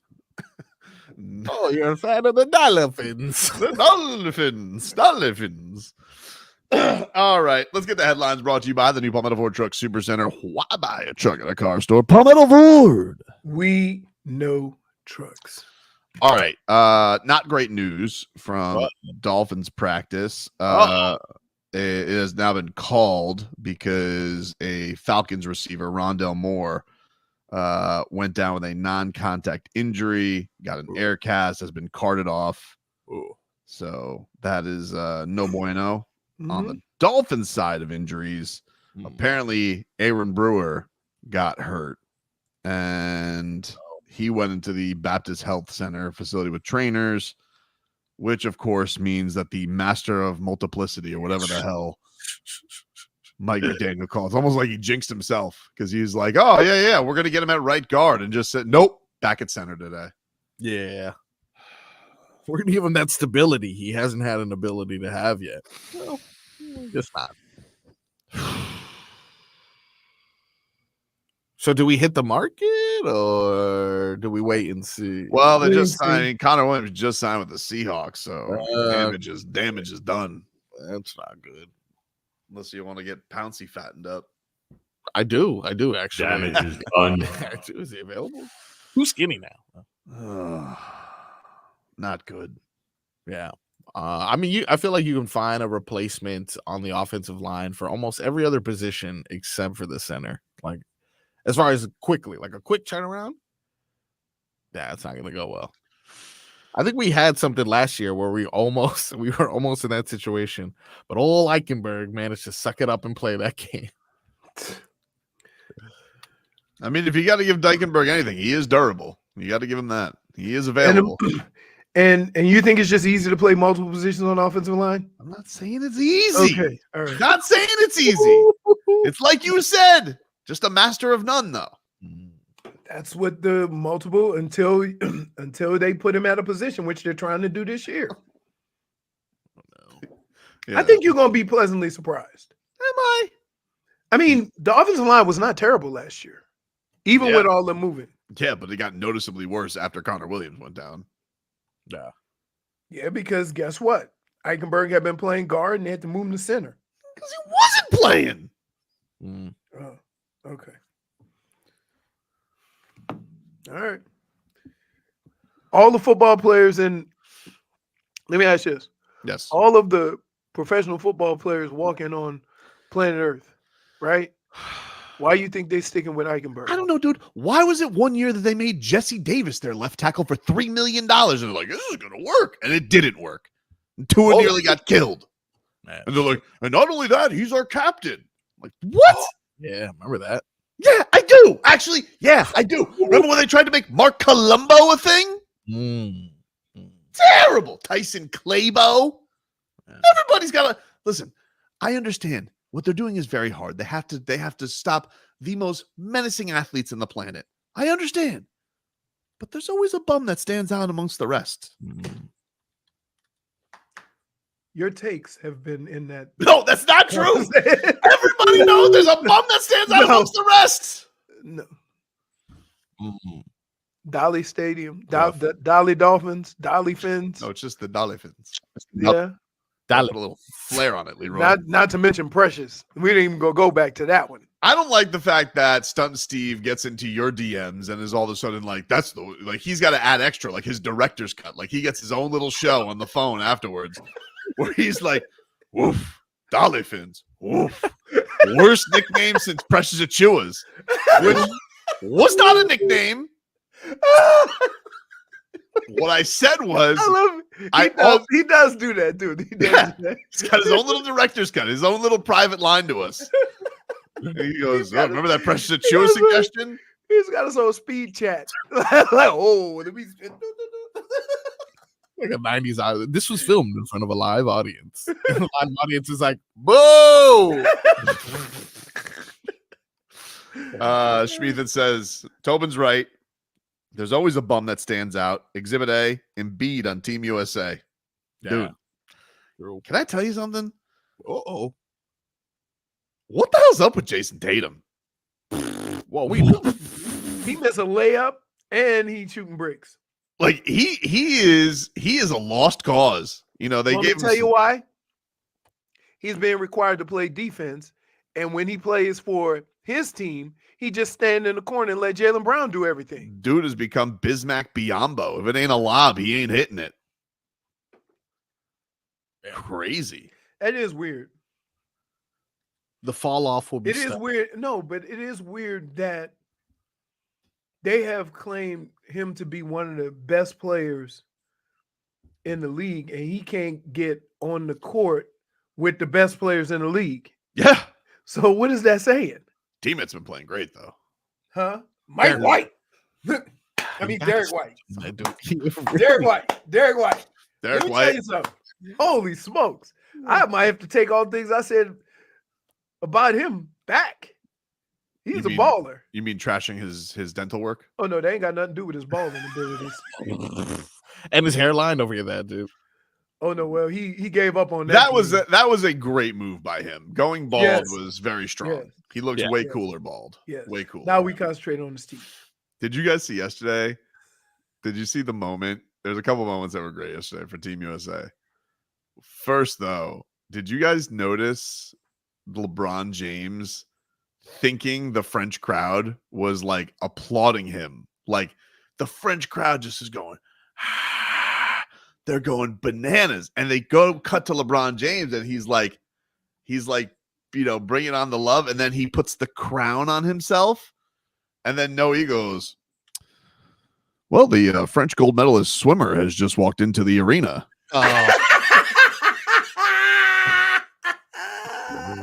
It was very like nobody would like. Wait, awkward. I was like, what? Because LeBron, like for a second, I was like, oh, that's kind of cool. They're cheering LeBron, and Noah Eagle goes, yes, the French gold medals. Like, I'm like, whoa, man, they really, because the French really hate Embiid. I mean, they hate his ass. I was watching diving. This is embarrassing. Oh my and God. I saw somebody get a perfect score. You seen it, Marcos? This is so bad. This is so bad. I wish we could play it. I really do wish we could play it. But Olympics are sensitive. But it's great. No, LeBron legitimately thought the entire arena was cheering for him, and they were cheering for the French. What are you thinking, dude? I'm looking at it. Wow. This is a tweet. It's a video. He literally points to the back of his jersey. Like, Yeah. You know who you're talking to. That's right. The king. The king is here. Because he saw himself on the Jumbotron. What is he, 6? I can't believe this, dude. Yeah. This is great. This is great. John S. says Embiid balled out yesterday. Of course he did. It was a group of 6'4" Brazilians. Of course he balled out yesterday. These are children on the court, based off what I'm seeing here. Even who was the guy? Mark Few, the guy who was the Gonzaga coach. Even he at the they're like Embiid, and he goes, yeah, kind of comes too easy for him, Like he said something that I think he thought was going to be a compliment, but it wasn't. Yeah. And then did you guys see yesterday? Erik Spoelstra. Major stink eye to Joel Embiid. Major stink eye. Oh. It can only be described as stink eye because Embiid, he was cheering on the bench because Anthony Davis had a monster putback. Looked like a monster. I mean, have you gotten? I've in the last couple of years, I've gotten more respect, and my respect has grown for Anthony Davis, right? Because unlike Embiid and unlike Karl Anthony Towns, he kind of had that same. He has turned it around. Yeah, well, mostly durability issues though, right? Like he's built. Yeah, but they also he I don't know if his defensive game was ever where it is now. Well, it's funny is that he's way bigger than Bam, but also hates playing center. Right. He's Karl Anthony Towns, but over the last couple of years, he's, been a frequent visitor of the paint. So he has this putback dunk, and Joel Embiid is like freaking out, cheering, and even Halliburton's like, "You got hold him back." And just look at Spo, just like looking at Embiid. Oh my God. He's like, ugh. Oh my goodness, Spo. Yeah, right? It's like this. That's like NBA do not find me face. I wish we could play the video because like the video is like, it was a slow-mo, just like, look at the camera, like, ugh. Like, shut up. You celebrate this? It's like, bro. Shut up, Joel. Wow. Look at that stink eye that he's giving him, dude. Oh my goodness. Yeah. Wait, but Steve Kerr is looking too. Look at Steve Kerr. Yeah, but Steve Kerr looks like he's got a little, Yeah. and Embiid's happy, but Spo's like, ugh. Ugh. No thanks. We know who the coach should be. We all know. He will.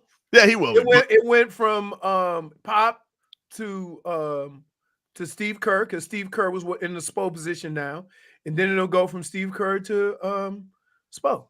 But that's a look, right? I'm not reaching. That's scary. Like, yeah, if that look had words, them words would not be friendly.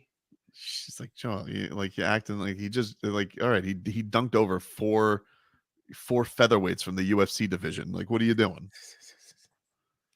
Just dunked over Jose Aldo, and you're acting like he did something special. He's just annoyed by him. I don't know.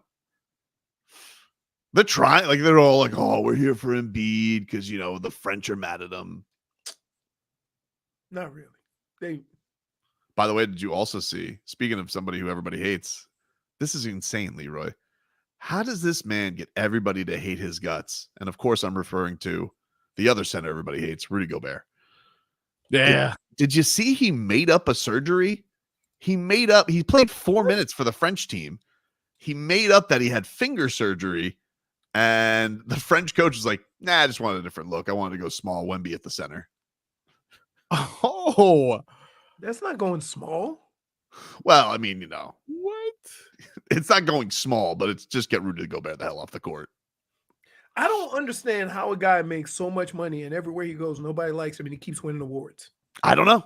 It's weird. Pity? No, it's like that's what that is? Stat line. Yeah. That's it. Because I don't think you go into a game with Rudy Gobert and you're afraid of what Rudy Gobert is going to do to you. I will say, though, I've thought a lot of times, is Rudy Gobert just disliked because of the French thing? And apparently not, because even his own country can't stand him. Yeah. Even his own coach is like, eh. At a certain point, man, not everyone could be wrong. So that's everyone you should have, what you should have, a one-on-one basketball game with Embiid and Rudy Gobert center court in France. Who would get the most boos? Oh, yeah. I'm going to guess Embiid because they really seem to hate him. But because Gobert is at least French. Yeah. But they don't like him because he didn't play for the French. That's why they don't think he stinks. They're just like, hey, man, you said we got to play Rudy Gobert. That's why they're. There's a lot of players that could have played for different countries. Looks like Spo wanted to send him off to France. He's like, enough of this guy. Sick of Joel Embiid. Well, I haven't seen it look like that from Spo. That especially not with a 30+ point win. Right. Right. Who's acting like they're killing Brazil? It looks like they're down 30. And he's just like, shut up, Joel Embiid. I am sick of his ass. Wow. Man. Oh, I think he was disgusted in his face. He's disgusted with him. Absolutely. Well, his face. Why were you so mad at Joel?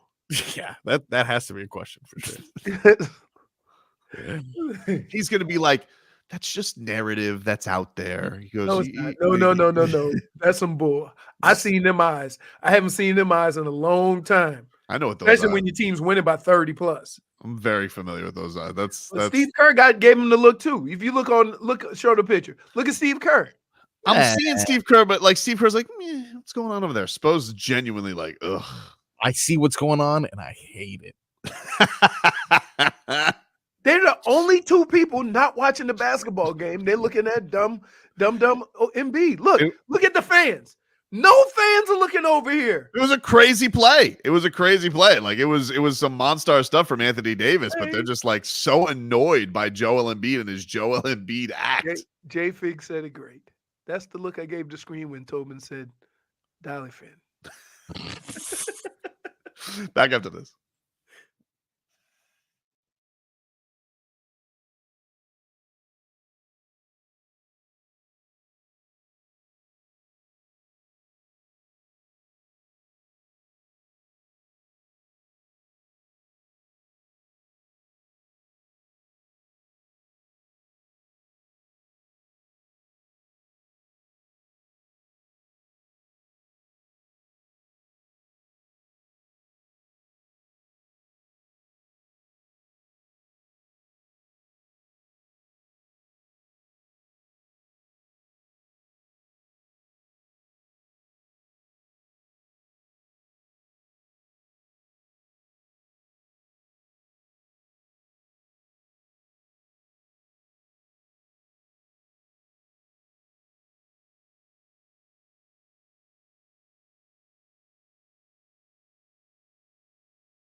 Welcome back, everybody. Tobin and Leroy here with you. Oh, hello, Jennifer.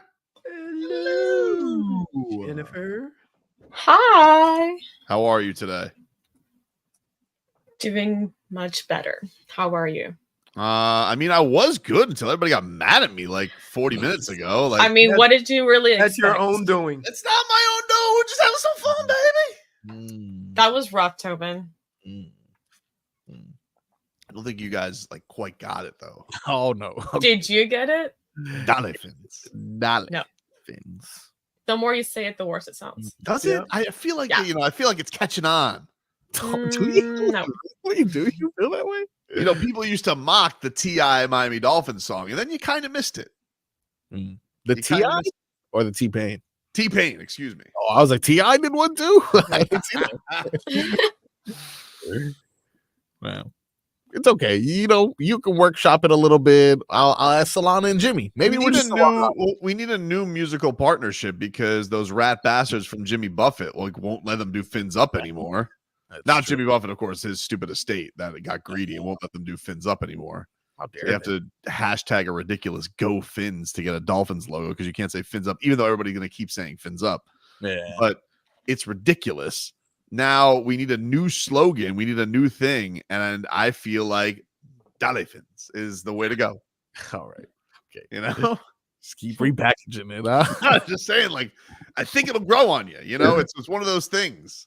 Right. So you didn't like cheeseburger, but hear me out on this. Burger with cheese, man. Yeah, dude. Like just let it marinate for a little bit, and I think you'll be there. You know, it's a lot like Love Island. Like you may get the yick early on, but then also you're like, I kind of like this person.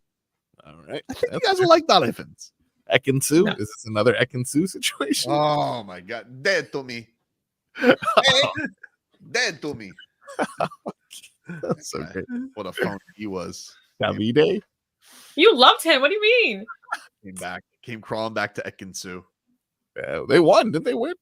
They did win. Did, right? I think they got their own reality show. And then my wife and I today, we were taking stock of like who is still together from this Love Island, because this is a very popular Love Island. Wait, don't tell me. Do not say it.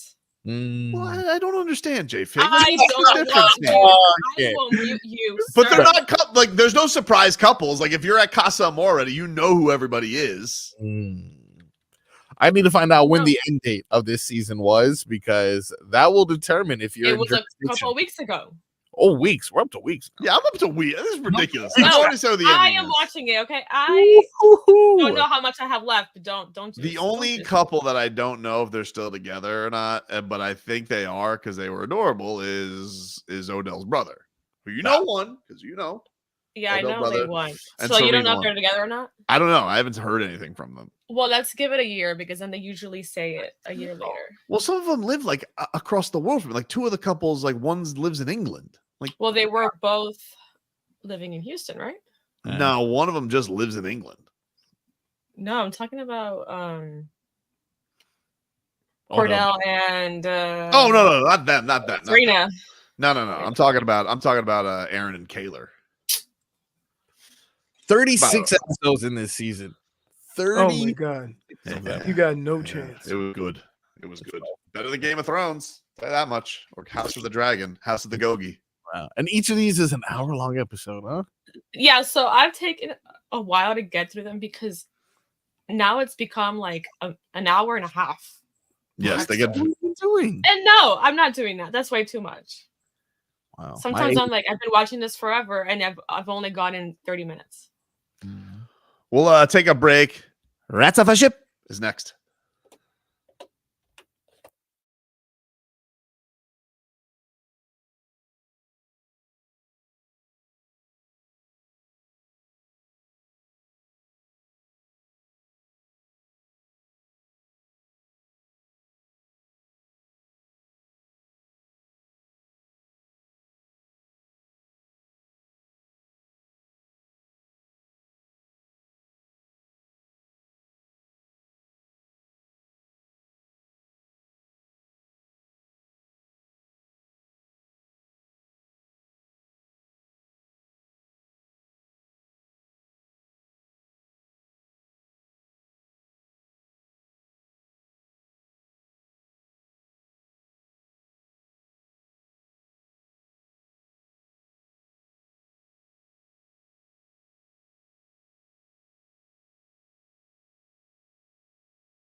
Welcome back, everybody. Tobin and Leroy here with you.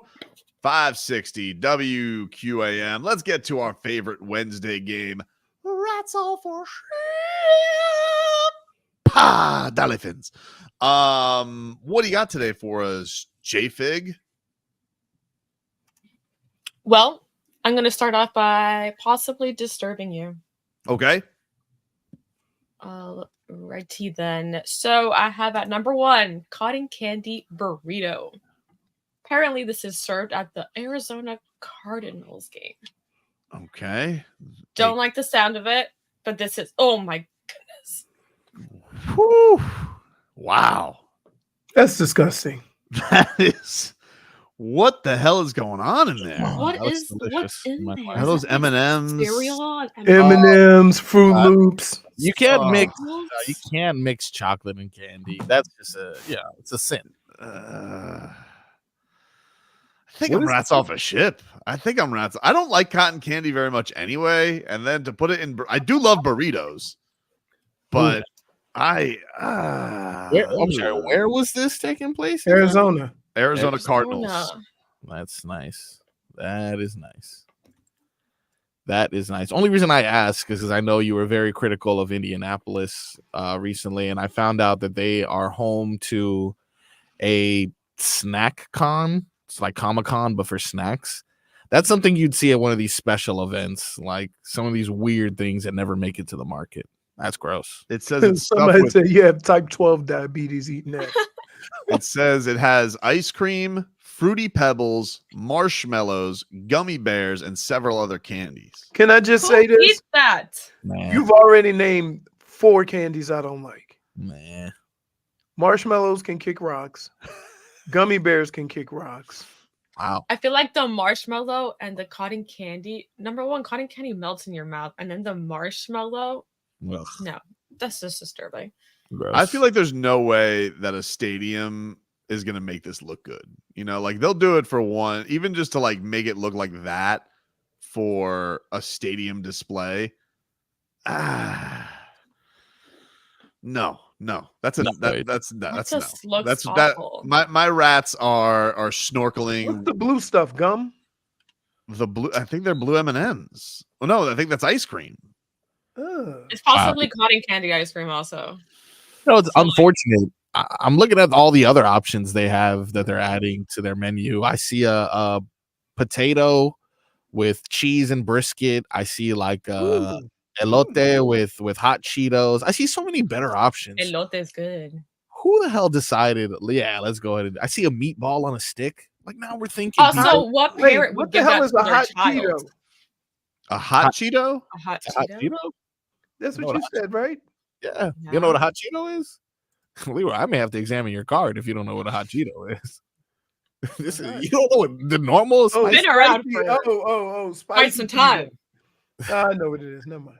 Yeah, Seo says my rats have already made it back to land. That is right up. That is right up. Flaming hot. My rats are so far not to be down confused with the jalapeno the ocean floor. Yeah. It's disgusting. Yeah, it's disgusting. We're unanimous rats swimming. Unanimous for sure. We'd probably be able to float on that thing though, to safety. With the cotton candy will melt. I don't think whatever else will help. It looks buoyant. It does look buoyant. That's very true. By the way, I do agree with Dade South and Timbo Slice for Leroy. He disrespected gummy bears, and I agree. You can go to hell. Like gummy bears are delightful. Gummy bears can kick the sharpest of let's just not say things. Wow. Let's just not say things we can't take back. And gummy bears are delightful. Gummy Why don't you like Swedish fish? Okay, dude. Okay, though. I will, but here. You don't like gelatin-based things. I know. I like watermelon Sour Patch Kids. Wow. Watermelon Sour Patch. Only those? Only those? Yeah. That's just okay. All right. They have their own. They have their own. Packet. I understand they have their own packet, but why them, but not gummy bears? That's what I'm saying. Suck. They're cousins. They all taste the same. Oh, right, you know what? Just move on. Move on, J-Fig. Move on. care about Gummy this. bears, I put them in the same classification as Twizzlers. I will put this as in 2 years. I'll see you snacking on gummy bears. Oh, you're gonna. Oh, okay. Let's write that down. No, you won't. Let's write No, you that won't. down. Oh, yes, I will. No, you won't. All right, whatever. You won't ever see me eating a Swedish fish. You That's what you said about tacos. Yeah, That's you what food take the said way I about- sports take. You're a flip flopper, dude. I'm A food flip flopper. I've made it all these years without giving a damn about a gummy bear. I'm gonna make it. Yeah. That's- You're gonna be eating tacos. With I've had tacos coffee. before. What if they put a gummy bear I told you, inside but I explained why I don't like marshmallow egg? tacos. Yeah. Too messy. I'm gonna bring in next week. I'm bringing in gummy bears, No, and you're you're gonna not. I dare you to eat them in front of me and tell me you don't like them. I'm not gonna eat them. How? No. Dude? We'll see. You like jelly beans? You play the game every year with your family. No, Or is that's that not with jelly beans. Oh, that's that's with chocolate. Chocolate. Mhm. That's after thing. How That's can, after. how can one like Valentine's Day chocolate more than gummy bears? So Ridiculous. What? Strange. Ridiculous. Come on. Chocolate with caramel and nuts. There's only 3 of them in the whole thing. Like 75% of those chocolates are questionable. That's why we played it, Russian roulette with them. Platinum Sword says, You know, you haven't lived until you squished the middle and got that creamsicle. Platinum Sword says Tobin's gonna slip in the good gummy bears. Oh, the Oh, yeah, deal. we're gonna Those be are just gummies. we're gonna be doing hour 2. And high as a kite, Yogi. Is one platform enough? What if you have to like take vitamin gummies? Vitamin gummies. Oh yeah, for sure. Well, the one-a-days. I don't know if that's different though. Huh? No, it's not. That's medication. That's medication. Still You're not gonna gummy. have that. You're not gonna It's have that still for gummy. delight. For Ooh. It's delight. not having that. No, but that's different. That's Speak like for being yourself. that's like being a weird kid who's like chowing down on the Flintstones. You're like, how many of these can I have? Also, you were saying you didn't do that. Weird.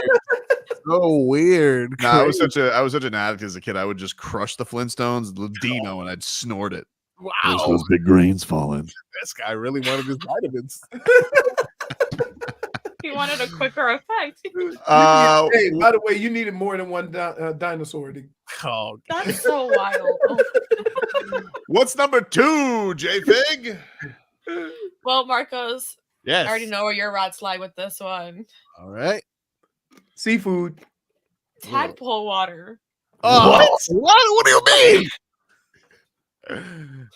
Apparently, Gen Zers are drinking this to lose weight. It has warm water, a couple tablespoons of chia seeds, and a squeeze of fresh lemon. Wait, so is there? I'm sorry. There's tadpoles. There is little tadpoles in this. No, that's the version that you have, you idiot. I think it's just Oh, named that. Tadpole water. Was very, very sad. I was very sad.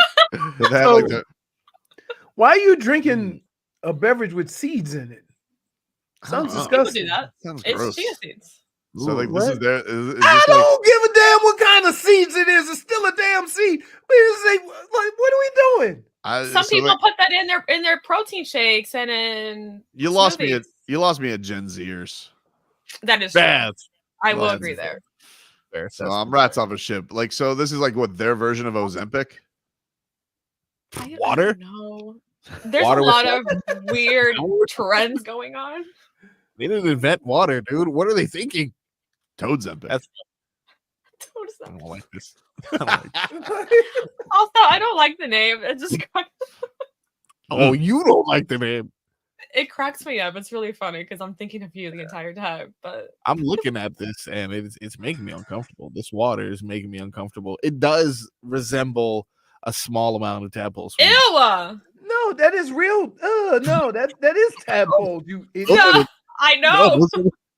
Those are the chia seeds. Those are the chia seeds. When did chia seeds get eyes? They're swimming around. This is That's so this is gross. nasty. That's disgusting. I'm looking at this this Gen Zer, and it does look like tadpoles. I don't like it. Yeah, it's No, she's got like her That's the whole chia seeds, guys.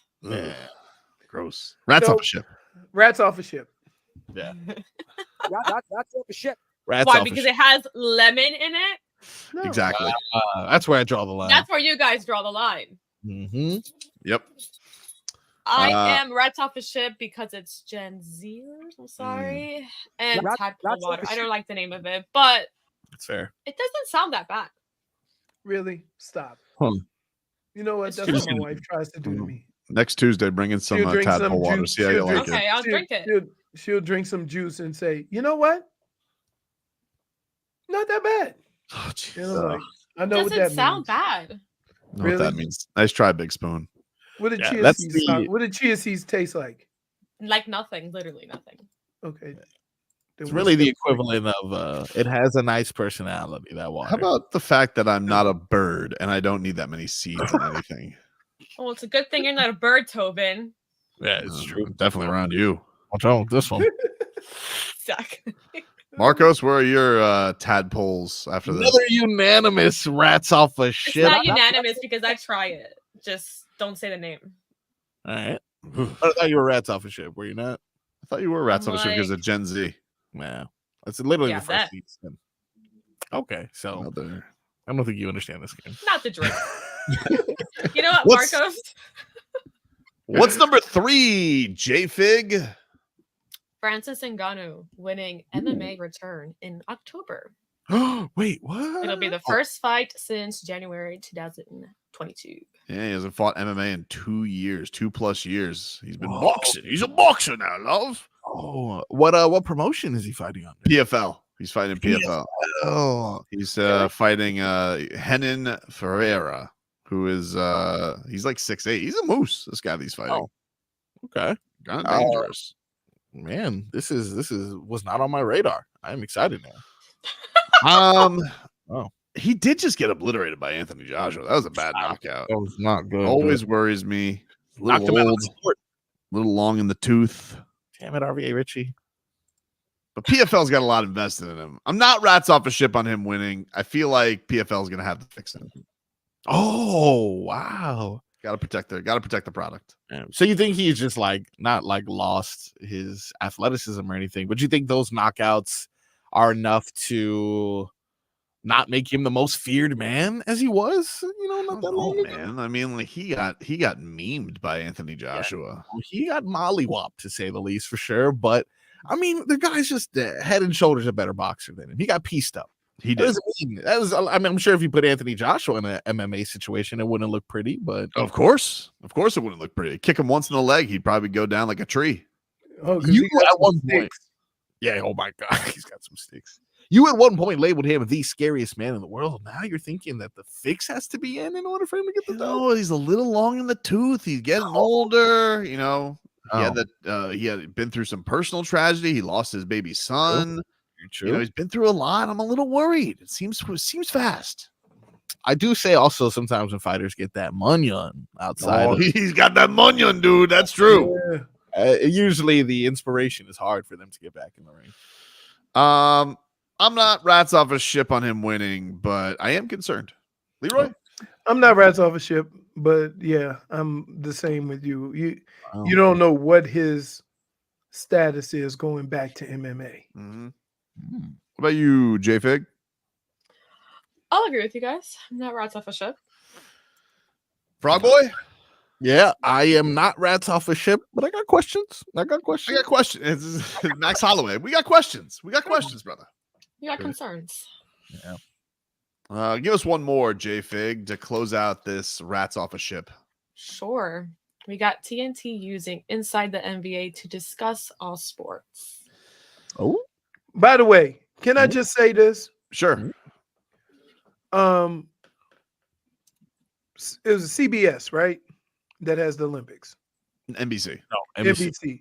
Stop playing the basketball music because you got why? I don't want basketball music for the Olympics. But it's coming. But they get it back. Like no, after but the I season, know. But it's that's back. Next year. Not even this year. It's next year. I don't want to hear. Right. They're not. All of a sudden they're playing it every time basketball is played. No. That's for the NBA. Couldn't disagree with you more. However, I am rats off a ship on TNT. Wow. And this whole holding inside the NBA hostage. First off, Charles Barkley had to unretire, even though we knew he was never going to retire. But you want to know something, dude? If you didn't want to keep the NBA, then you don't get to keep the inside of the NBA. So It's time for them to let them go wherever they want to go. No Sports Center. I don't need Ernie, Chuck, Kenny, and Shaq breaking down hockey or breaking down baseball or talking sports. They vibe off the games. They talk bleep. Then you got to have Shaq go at Charles Barkley for no rings. How's that going to be funny during hockey? Here's the problem. True. They're not doing this to keep the show going. They're doing this from keeping them from going to other stations. I know, but like you didn't keep the sport. They're Let 'em paying. go. They're paying them. They're paying them. Somebody else will pick up the tab. Of course, but they don't want that. Ridiculous. Let them go. I'm sick of this. Probably. Oh, we can't get NBA. You can't get our guys. It's you know what that is? That's being a big baby. That's what that is. Big That's why I'm rats off a ship. Got a text message that $1 says baby, because they're paying them. I got a text that says they've always played the NBA on NBC theme for the Olympics for basketball. Like this is not just the first. No. Let's see. I need to look this up because I love what is it, Round Ball Rock? I think that's the name of it. You know who produced that? John Tesh. Yes. Yeah. That's actually my cousin. Where are your rats, Leroy? I'm not rats off a ship. They have that option. Those guys. But do you like that option? Well, I would rather them be around basketball. Yeah. I don't want Chuck talking about hockey. I mean, Chuck is a big Matthew Tkachuk fan, but he also likes Draisaitl, which is Draisaitl. Front runner. All the good players. Dave South says Kyle Lowry is John Tush. I haven't had a good Lowry joke in a while. For Twitcher. J-Fig, where are your rats? Rats off a ship. Oh, sick of it, dude. Wow. Sick of it. Sick of it. Frog Boy? I am rats off a ship. Was this another clean sweep? Rats off a ship. No, I wasn't rats off a ship. Wow. Okay. Messing up our thing there, Leroy. Also, can I squeeze in one more? Yeah. Oh, wow. You ready? Yep. Yes. Dolphins. Oh, not rats off a ship. Yeah. Just say it. Like, imagine we have Pitbull going out there. He's on the Jumbotron and he's doing his little Pitbull shimmy and Dolphins. I don't like that. Yeah, I'm going to pass on that one. Imagine the shirt. Rats right? off a ship. Rats off a ship. What if we make a Pitbull version of a dolphin cartoon on a shirt and it just says Dolphins in the font? No. Huh? No. It's not I'm going to pretty work. sure Let if it go. that were to be a thing, it'd be separated. Let it go. So I would assume your rats are off the ship. Ben? Cannonballs? Everybody's rats are off a ship. Fair enough. Turns out Dale fins already a thing. What? Yeah, I think it's Dale though. He makes fins for surfboards. Probably Dale. Take a break. Back after this.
Leroy here with you, 560 WQAM.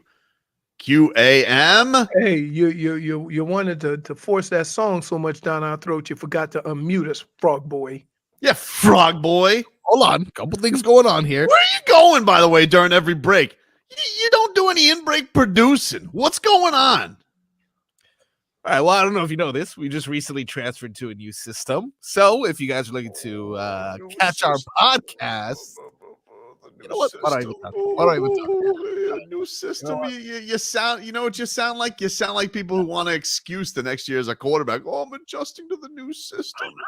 Does Tua get any excuses? Oh, Leroy gives him a whole 2 years. You sit there and you're like, oh. And by the way, we all noticed you cowered as soon as Tua got his money, by the way.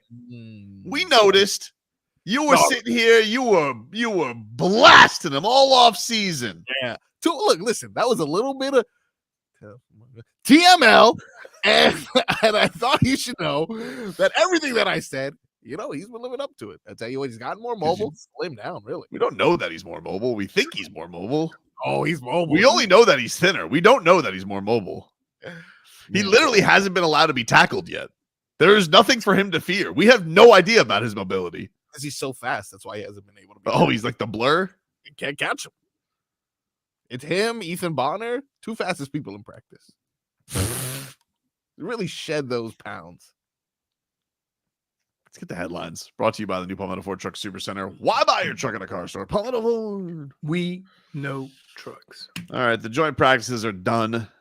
We will reconvene for preseason football on Friday. Aaron Brewer had a hand injury in the middle of practice. Not great. Eichenberg had to snap down. Right after Mike McDaniel was saying, he's a master of blah, blah, blah. Whatever the hell he said. Nobody believes him. When you have to give a 3-minute answer on a player, oh, he's just trying to distract us, dude. You're filibustering, dude. You think he's good or not? Multiple, I can't even say that word. What is the word? Is that a real word that he has? Master of manipulation. Oh, yeah, that's what he was. That's what he is. He's a master of manipulation. That's what he's doing. Making things up, dude. Sitting here. Oh, I think he's got it all handled. All right, great. I hope he does. I'll be rooting for him on Sundays, but I don't have a lot of faith in it. Yeah. You like, yeah, man. Like I'm trying. I don't understand how, and this happens with sports. Like, we don't have the patience that we want people to have with us. You see what I'm saying? If I go into a place of business and I'm like, why are you screwing this up? This is my first day. I've only been here for a short period of time. But it would and be I'm like but the time frame is different for everyone. Look, and that's what you don't get about sports. Everybody's growth happens differently. You have to look at Liam Eichenberg this way. And I'm not saying he's going to be a stud or not, but I'm saying this. When you've played 3 different positions your first 4 years of the NFL, to say you suck is a bit rough because somebody thinks something highly of you that you playing 3 positions. Do they think highly, or is it because he's a high draft pick they keep trying? Okay, Justin Fields was a high pick. And he's not on the team anymore. Not really a great argument. Right, but I'm just saying, like he was a high draft pick. They should have kept him. So why are they keeping Liam Eichenberg? Because he's a high draft pick. But Justin Fields not on the team. They got rid of him. Yeah, because they cut bait. Also, that's a different situation. If your quarterback's not good, you got to get him out of there quick. Need another one. Your old lineman's not good. You're like, put him somewhere else. Well, Liam Eichenberg has developed so much in the past couple seasons with us, and has done so by being a master of multiplicity. What, dude? What are we? You get in your mind when a player is a bum and he can't change your mind. No, that's not true. I've say this. Like, don't just say because he's a high draft pick. Mm-hmm. I look at it this way. They know more about football than we do. They know about Liam Eichenberg's situation than we do. and they're continuing to let him play. They got more on the line than we do. Okay? So if that is the case, he must have some talent that you clearly don't see. I'm looking at it as if it is Chris Greer's job, Mike McDaniel's job to protect Tua and to win football games, you wouldn't put a guy out there that you don't think can give you a chance to win. So I'm gonna be a little bit more reserved before just saying the guy's it's a an bum. argument of delusion, though. Like it's a maybe. You're not Says doing it on the short. you. No, it says them too. Hold on. They know, Hold on. know more Hold on. than we do. Okay. Great. That's fine. Like no GM has ever made a bad decision in their life, Leroy. Sure they have. I'm not saying that. Second off, if you're putting him in place, you're saying, well, maybe this is the year we don't move him around and we put him at the other position that he hasn't played. And that, well, maybe that'll work out. But maybe, it was out of, maybe it but won't. here, the reason why you played a whole bunch of different positions was out of need. Not out of because you couldn't stick at one. No. Yes, because they had nobody else to play the positions, and he was available at center. Yes, at center when he wasn't starting, but he's already started at other places. Stunk. Okay. So you think Liam Eichenberg is never going to be any good? I hope and that you he have is. as a. Do I have a ton of faith? No. You're saying as of right now, Liam Eichenberg is never going to be any good. I don't think he's going to be good. Based on what? Because he stunk. Okay. Because every time, because he's a turnstile. Okay. Because he snaps the ball. Because he snaps the ball like a slow pitch softball player. Were they the worst offensive line in the league? They weren't highly regarded last year. What are you talking about? Statistically, they were not highly regarded last year as an offensive line. No, they were better than we've seen, which has been disastrous. Okay. So who's with the offense having so much success? Would you say or not say that the offensive line is masked a little bit by their rifling quarterback who can get the ball out like a bazooka? Oh yeah, that is your take. That is your take, isn't it? That is interesting. Right. Why would he have to do that if he didn't have bums in front of him? Okay. It all goes hand in hand. Crazy. No, it goes out of Tua's hand fast because he's got to not run for his life. It's true. All right. I'm just saying, like, I just wish there are times where you need to be a little more patient. You are so quick to call somebody a bum. That's not true. And that's not true. Really? That's not true. Really? That's not true. Really? Dude. I don't quickly call people bums. Here's what you do. You don't call them a bum. You go, time for some TTL. I observe bum behavior and call it like which is also the same thing as calling them a bum. No. TTL and calling somebody a bum are not the same thing. Yeah, TTL is way different. Okay. TTL is reserved for those I know can do better. I would never give TTL to Liam Eichenberg. I don't think he can do better. He is who he is. You just give him T there. And I would say that I think they know more than us. And if that was the case, he wouldn't be on the team. Well, did they know more than us letting Christian Wilkins walk for nothing?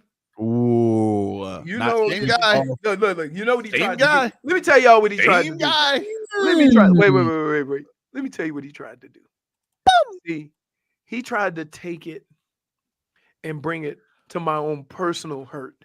Yeah. And my own disgust with the team for letting him walk. Right. Genius. So now, no, but that doesn't Greer. take that. No. Couldn't sign Christian Wilkins like we all knew the most obvious thing ever. Couldn't sign him early. Let him walk. Anyway. Viva Las Vegas. Anyway. Are you prepared to apologize? Will I apologize? What?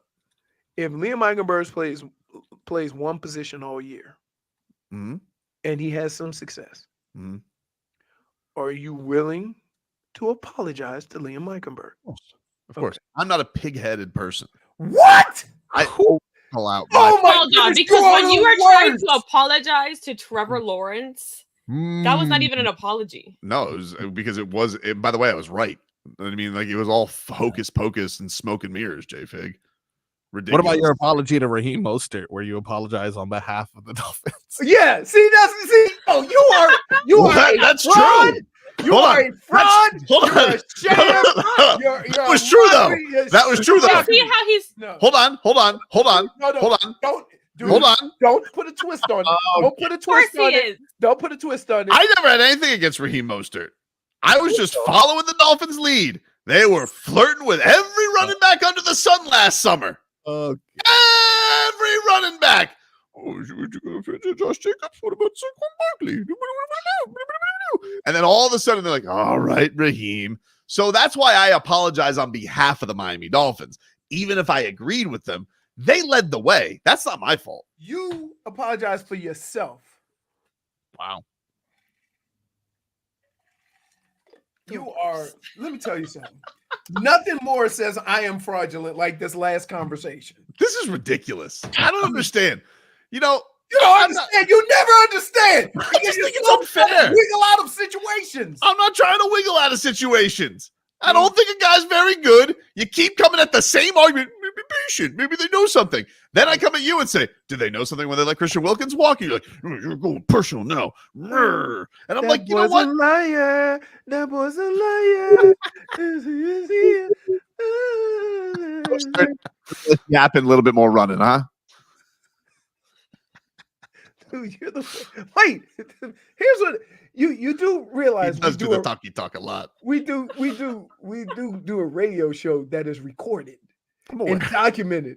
And no, because then he will go ahead and say that we edited. It is. I mean, you guys are. No, you are nefarious out of contexters. What? Yeah, you guys run out of context nonstop. As the guy who does more reaching than a little bit. Oh, wait, ridiculous, dude. You have a whole segment on it with an intro. Could be something. Could be nothing. Montages. Could be something. Could be nothing. That is the most democratic thing there is. No, I am leaving it out to the people that it could be something. Could be nothing. It never is anything. Why would they do that? It's you taking things way out of context, which is exactly what you accused us of. Ridiculous. Oh my goodness. You like what? Molehill Mountain Maker. Yep, there you go. MMM. We got Marshall Mathers and we got MMM. MMM. Now come to the stage, MMM.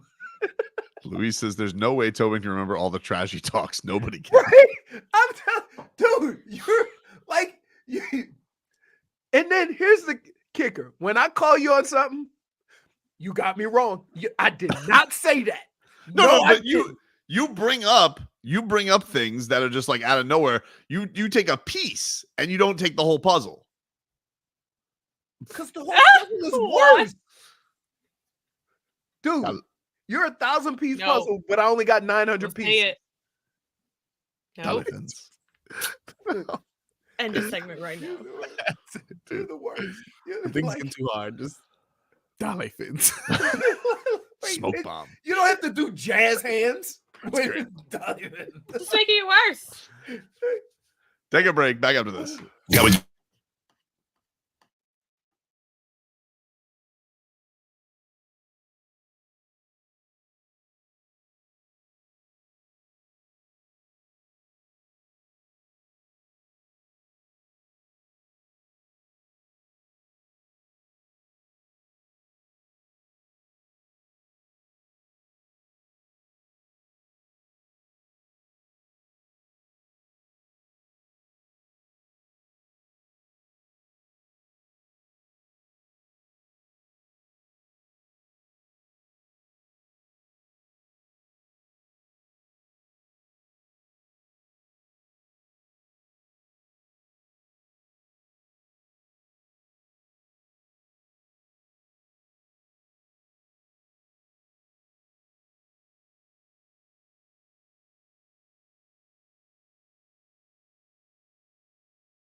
It's a cruel summer. That's it. So good. That's all you got on you. Yeah. Welcome back, everybody. Tobin and Leroy here with you. 560 WQAM. Just a couple of straight shooters. That's how we are out here, man. You're the worst. Pew, pew. Got it going on, dude. You had an air pistol, though? Those suck. Yeah, I don't know. Although that Turkish guy, everybody seems to really like. Yeah, he's cool. Hey, the old dude. Yeah, the old The old dude that just eyeballed it.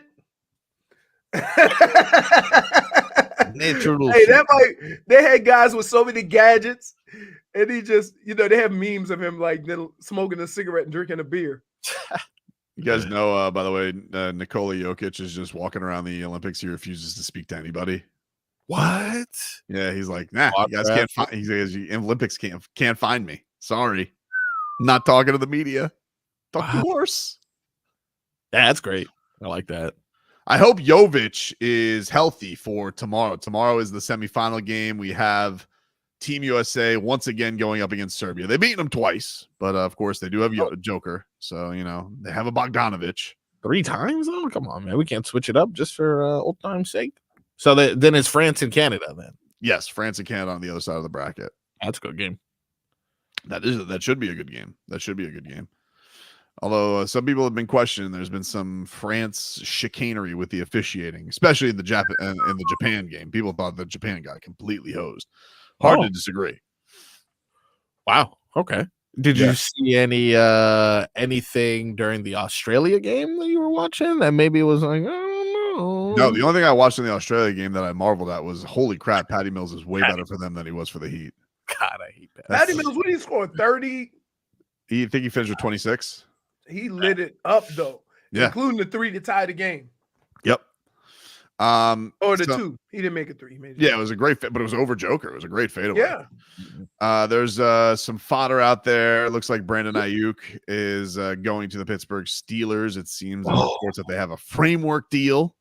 Damn. Wow. So he is not going to the Patriots. He's not going to the Browns. And it appears that he is going to be heading to the Pittsburgh Steelers. Wow. That shocks Leroy. Leroy had said that famously incorrect. They don't really spend a lot of money on free agents. So no, we'll wait to see what the contract is, though. Yeah. They really don't. In fact, they are the OGs of the Bill method of doing things. Moneyball. Get rid of guys early rather than later. Yeah. Pittsburgh they're the first to do that. Yeah. No, a lot of their defensive plays, they did that with, of course, their wide receivers. Didn't pay. Yep. Didn't pay him. Lynn Antonio Brown. See ya.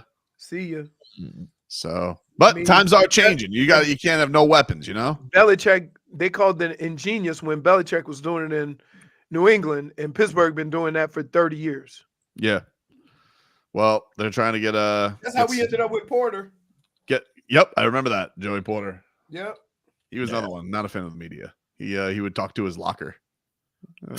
What? Oh, I think he was probably like back to the media as they were back there. To the media. He would only talk to his locker.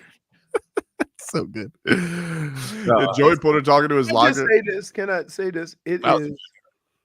Everybody just looks at it from an athlete standpoint, like, oh, it's part of the gig. It is very, very uncomfortable. Like, even for a person that talks, and I don't think, and when you go in there with the attitude of some of these reporters, like it's your job, right? That doesn't warm people up to doing it. You know what I mean? Don't go in there and tell me what I got to do. I got to play football. And so it is very uncomfortable, especially when you know that every single word you say is going to be, critiqued, how you say it and whatever. And a lot of guys aren't public speakers. A lot of guys don't know how to talk. They've never had to. So It's an uncomfortable thing. It could probably be done better if there was more understanding from, like, you have these 40 or 50-year-old men going in there asking these questions to 20-year-olds, 25-year-olds. I'm like, what if that was your kid? They never have the compassion or understanding to understand that this is new for this guy too. So, yeah, I could see. I mean, the most famous one is Ricky Williams. Yeah, he was in that same locker. He had Ricky Williams who was like, yeah, I'm not talking to anybody. Or he would do it with his helmet on. He wasn't at that level with the Dolphins. He just wasn't a big fan of it. He's just not a big fan. Like it rubs some guys the wrong way because they just like they get annoyed by it. I can understand it. Oh, yeah, the Pittsburgh Steelers did get the Dolphins twice. Mike Wallace too. Forgot about that. Oh, they got him twice.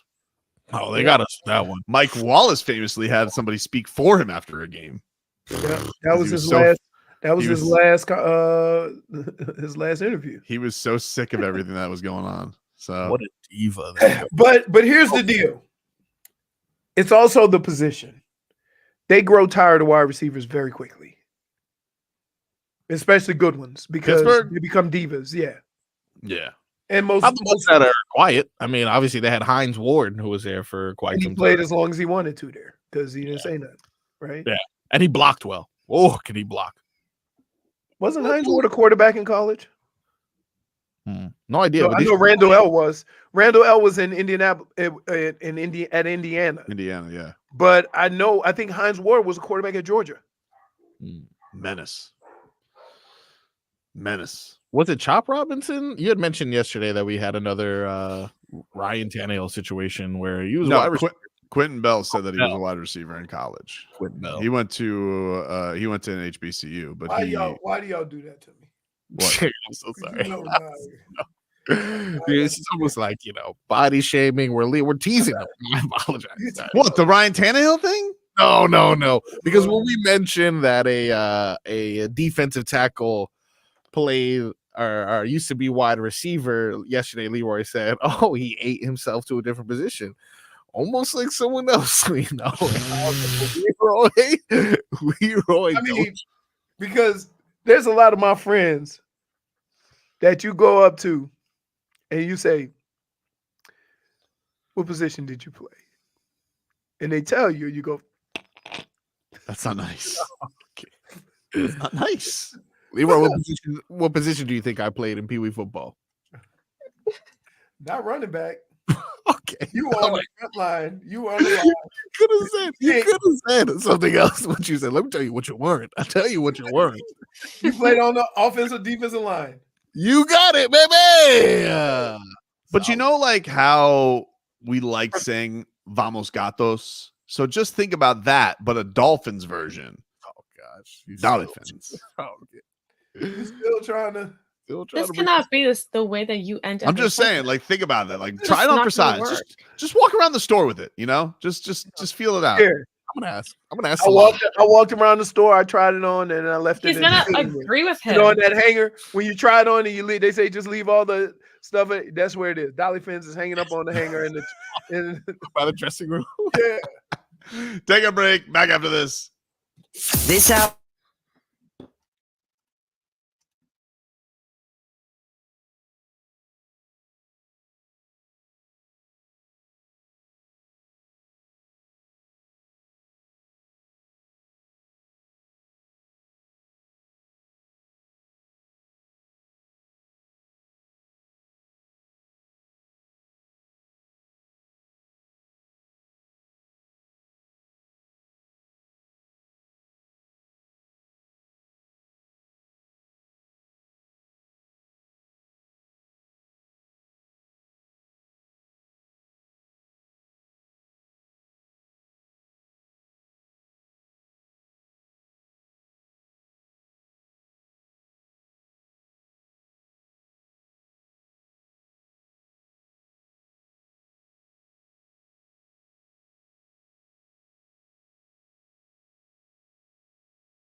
All right, welcome back. Tobin and Leroy here with you, 560 WQAM. Leroy's had enough. He's tapped out on the show, apparently. Maybe he's trying out dolly fins with the rest of his family. Just try it on for size. That's all I'm saying. Just say it. Just try it on for size. That's all I'm saying. Can we hear from Pitbull again? Do we have Pitbull? You know, just for those where we get the inspiration. This man has put his reputation on the line and has decided that he is picking the Miami Dolphins to win the mother bleeping Super Bowl this year. Here is Pitbull. How far do you think this Dolphins team will go this year? Well, for one, congrats to Tua, Tyreek Hill, and I know that the Dolphins at this point, again, underdogs. You know, people didn't believe in them and what they were going to bring to the field. Last year, they made a statement, and it was hard to play against, you know, them boys in negative 50-degree weather, especially coming from Miami. You know, it's like, hey, once we thaw out, then maybe we could play this game. But hey, you could see that they are ready to take it all the way, take it to the house, and bring home a Super Bowl. Yeah, definitely a different environment when you go from South Florida. I'm saying it right now. Miami Dolphins are going to bring it home to the 305 Super Bowl champions. If you think it's a game, I'm going to tell you like we say in Miami, play with it. Wow. It's a man who puts it on the line. Play with it. Play with it. Dolphins are not to be played with. That's what Calais Campbell's telling you. Bullies, dude. Tough. Rough and tumble. Tough. That's tough. You go out there, you start 4 practice fights. That's tough. Yeah. Not practice fighting. That's not tough. That's not tough. That's not tough. What, are you just going about your business? That's not tough. Oh, you trying to get better? Well, you just trying to do drills? That's not tough. Go out there, you smack heads. Yeah. You try and mess with Ethan Bonner, you mess with all of us. Yeah, that's right. How about Leroy calling the position groups that would be getting into squabbles these last 2 days? It's true. It's true. Yeah. It's true. He is. Listen, I you know, he acts like I dismiss all of his knowledge. I do not. Just something.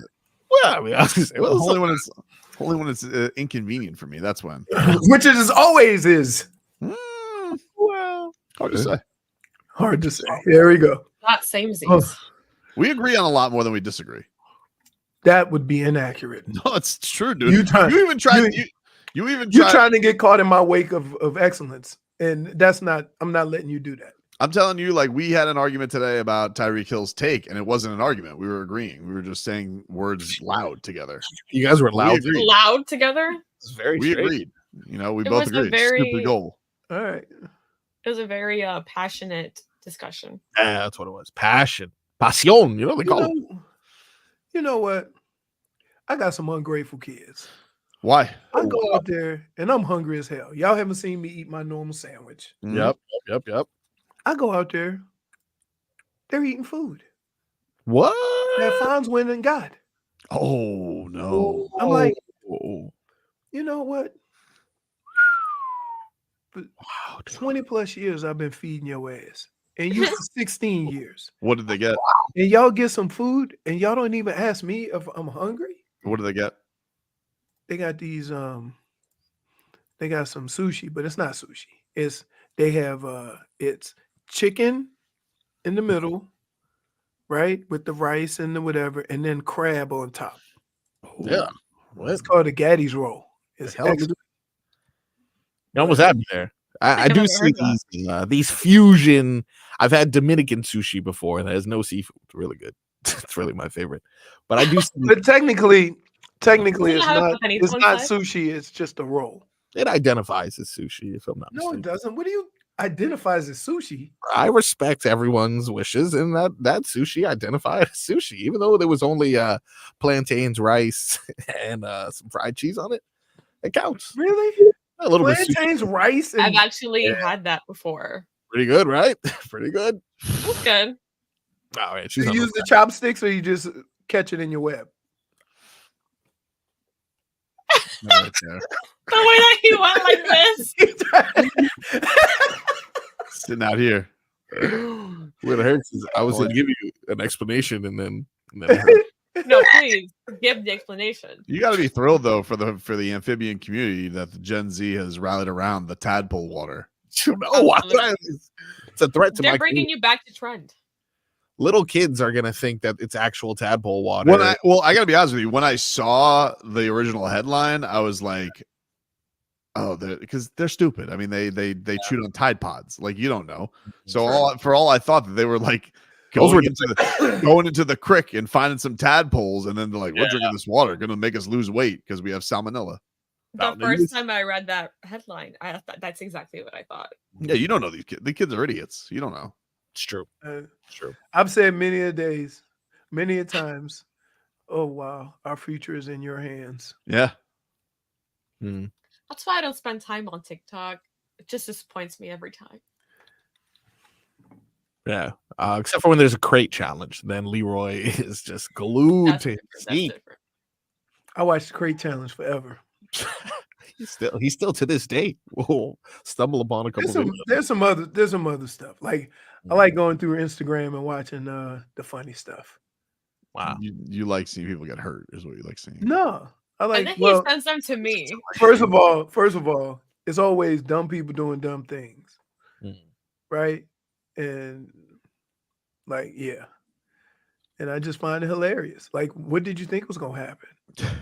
It's just like this went a lot different in my head. Hey, what you think about that, Clyde?